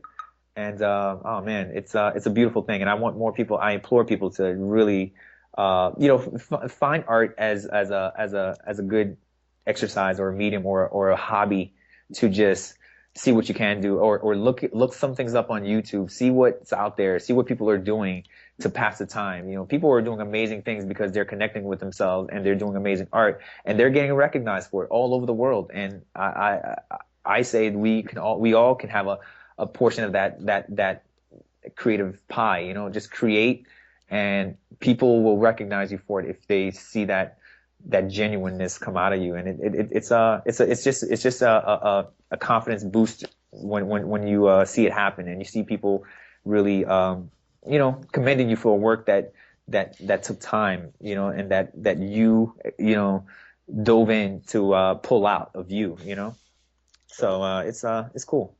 Awesome. And in the last 6 or 5 minutes or 6 minutes or so, why don't you take us out by telling us what Meta Sabian is all about? All right. So I'm gonna go quick on this one, because that would be a whole nother show. But here's I know. Here's what it is. Meta Sabian is it's an open world graphic novel that I created when I was started back up with this art thing at 25. Me and two friends of mine, Bruce Jones and DL, we kind of created the story. Actually, it was my story first because, it was my character because I had the idea, but then I was like, all right, we got to start with somebody. I was like, all right, I got to start with me so we can kind of show people what it's all about. So Metasabian means, it's a graphic novel, right? A comic book that we created that means, beyond all possibilities. So meta means beyond, like metaphysical, metaphysics, beyond. And Sabian is an ancient word that has so many meanings, but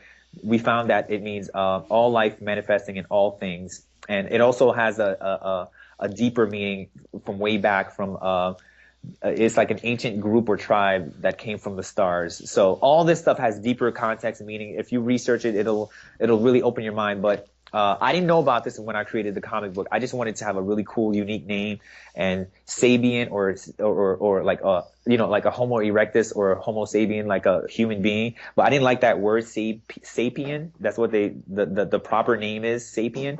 But I just went with Sabian. Sabian was a little bit different, and it has a deeper meaning. So anyway, in this comic book, we turn real people into superheroes, and the whole idea is that the world, which is Atem, which is very much like Earth, and just to kind of use all the elements of what's going on in the real world, and we put a scenario together where the world is run by a brutal governments that are just trying to take over. There's corporations that have nanotechnology, all this stuff that we were using that we point out in the real world, that I'm like, wow, these could be reasons for cloning. We have cloning issues and things like that, and not one world government, but it's more like a control state, a police state that my character is living in, and almost like America, and basically I put my character, whose name Akin,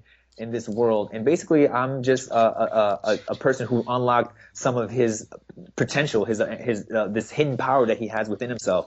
And I'm always constantly having visions, just like how I was when I was young, just creative visions, and I have these powers. So I created this comic book. My character was the first character in issue 1, and it talks about the world and all the issues and all the the police state, and I'm out to expose this corporation that is doing a lot of illegal activities. I'm trying to expose out there, let people know, and by going in there and putting surveillance in there, and basically things happened, bad guys ensued.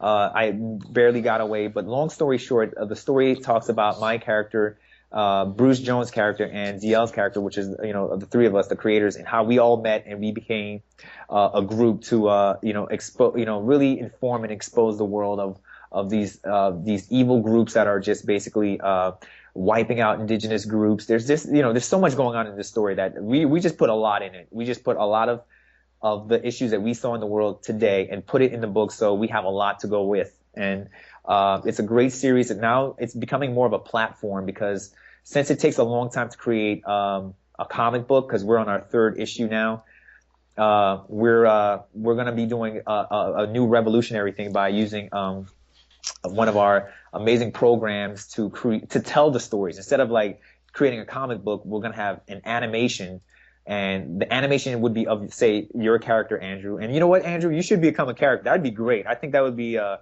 huge thing, and maybe we should do that for you as an awesome thanks for having us on the having me on the show. But I'll maybe draw your character as a superhero and put you in the book. And maybe if you have a story you'd like to tell, we would use our animation program and our voice acting, and we'll use your audio, and we can have your character speak your story instead of talking, or instead of reading your story. We can actually speak. Your character will be speaking in real time. So we're opening up the Metasabian universe to live animation where people will be able to tell their stories. But it'll be a drawing of you, of course, but it'll be a drawing of you that looks like in a superhero outfit, and you'll be able to tell your story and how you became what you are, or maybe you want to tell a story of an experience that happened. So it's one of those things that makes a great platform for people to express themselves more. So that was my whole vision with Metasabian, and it now is kind of growing to what it is now. So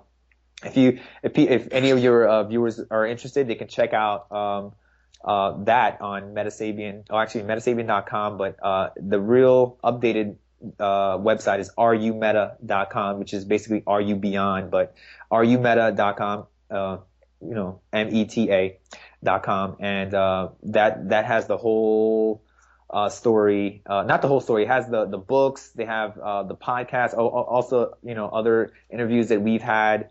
Of course, I'll probably have this one on there too, because I'll post that up there. And yeah, it's a great content. It's a great content book. It talks about the energy centers of the body, the chakras. We talk about so much. I mean, I even have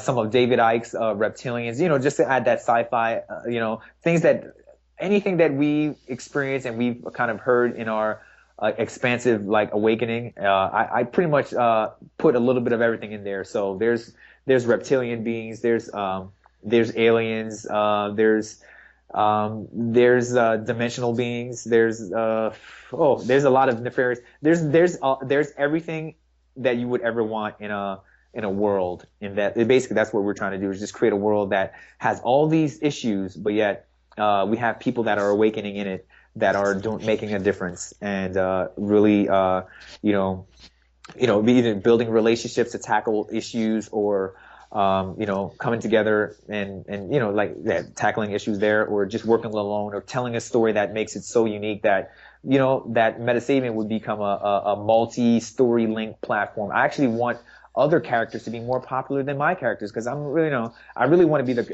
I really want to create for people, but I mean, it's always good to create for yourself too. So it's like, it's a win-win situation. So I help people with creating their own content, or if they're interested in making their own comic book, we can do a Kickstarter or Indiegogo campaign, and we will fund it, where we pay ourselves to create content. You know what I mean? So I want artists to start being really business savvy and understanding how to make a living and money off of, money is, like I said, it's not, it's a tool. I just use it as a tool. But as long as I'm making my money,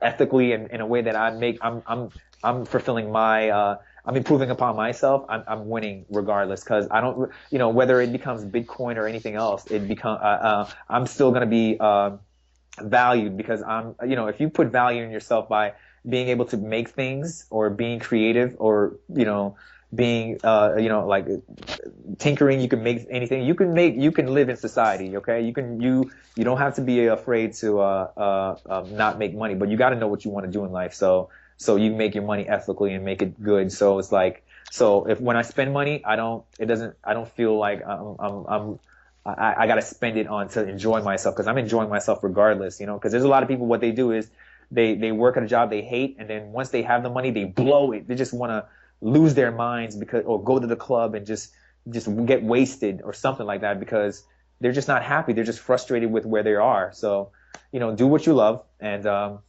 that's what I am. And I'm doing that every day well, that's beside the point. But if people, are interested in, finding out more about me, Andrew, you can point them at, or they can go to artcorner.net, artcor.net. That's my main website, my company website. And of course, you can also check out the graphic novel website, which is rumeta.com. And it's it's all there. Actually, my website just recently got updated, so a lot of things are changed, and I'm actually putting out more things every day, so it's constantly getting updated on artcorner.net, and pretty soon, I think by next year, we'll have RUMeta updated too. So it's going to look a little different. It's going to be more user-friendly, more, again, I taught myself how to WordPress, so, all this stuff is done by, again, if you're an artist, you can learn, you can always pick up stuff. Don't be afraid to learn and do new things, okay? And you'll be just fine. Just be confident, show your work, connect with people, be honest with people, connect with people that resonate well with you, and stay away from people that are naysayers, and you don't have to think that things are impossible. Just have faith and believe in yourself. You invest in yourself and put as much good investment and good attention, and the things you put inside your body are very important too. Whatever you listen to, whatever you you consume, like as far as food and all this stuff, plays a big role in how it reflects off of you and your work. So, think about that also, like when people do that. So I also talk about health and nutrition too. That's a whole other thing. But I'm one of those artists that just, when I see something that's good for me, I go for it, and it helps a lot, especially if you know who you are, right? So, all right. Oh man, I don't want to talk too much, but that's about it. I mean, if there's anything else, but I had a great time, Andrew, man. I spoke more than I have in quite a while. I enjoyed listening to you, and you're more than welcome to do the comic book thing with me. I'll send you a Yeah. picture of me if you want Oh, to do that. And just to absolutely. clarify, you said that website Are You Made? I just want to make sure the listeners get that right. That's not the letter R and the letter U. That's spelled Oh, yes. AREYOU, Meta, the word R, Yeah. the word U, and then Yeah. Meta. Yeah. So now that we've come to the end of this show, I guess I'll tell you the same thing I tell all of my guests. Uh-huh. You are a fascinating individual, and I have no doubt that I could do another show with you. But one of my goals with this radio show Uh-huh. is to get as many different guests on my show as possible Oh, before I for give any sure. one specific guest double dips, because I feel that is the fairest, most impartial, and most informative way of doing a show that Hmm. seeks to expose the true and false nature of reality. So I probably won't be asking you to come on my show again, but please understand that's only because I need to give thousands of other Oh, there's a fascinating lot of people in the individuals world. But thank you for giving me that opportunity and the fact that I'm in it. I got mine's done is phenomenal, and I thank you, Andrew. You're the man. Yeah, and I'll make sure I upload this to Blog Talk Radio and YouTube as well. Awesome, Awesome. awesome. All right, take care now. All Later. right, Andrew. Take care. Thank you. Later. Bye. Bye. All right, folks, that is the end of this show. And next week, well, shame on me. I didn't actually check to see who my guest is next week. All right, well, whoever that may be, I will. You'll find out next week, and I'll get the link up as soon as I get a chance, probably before this weekend starts. So that is the end of the show, everybody. Namaste. Take care. Enjoy the rest of your trek throughout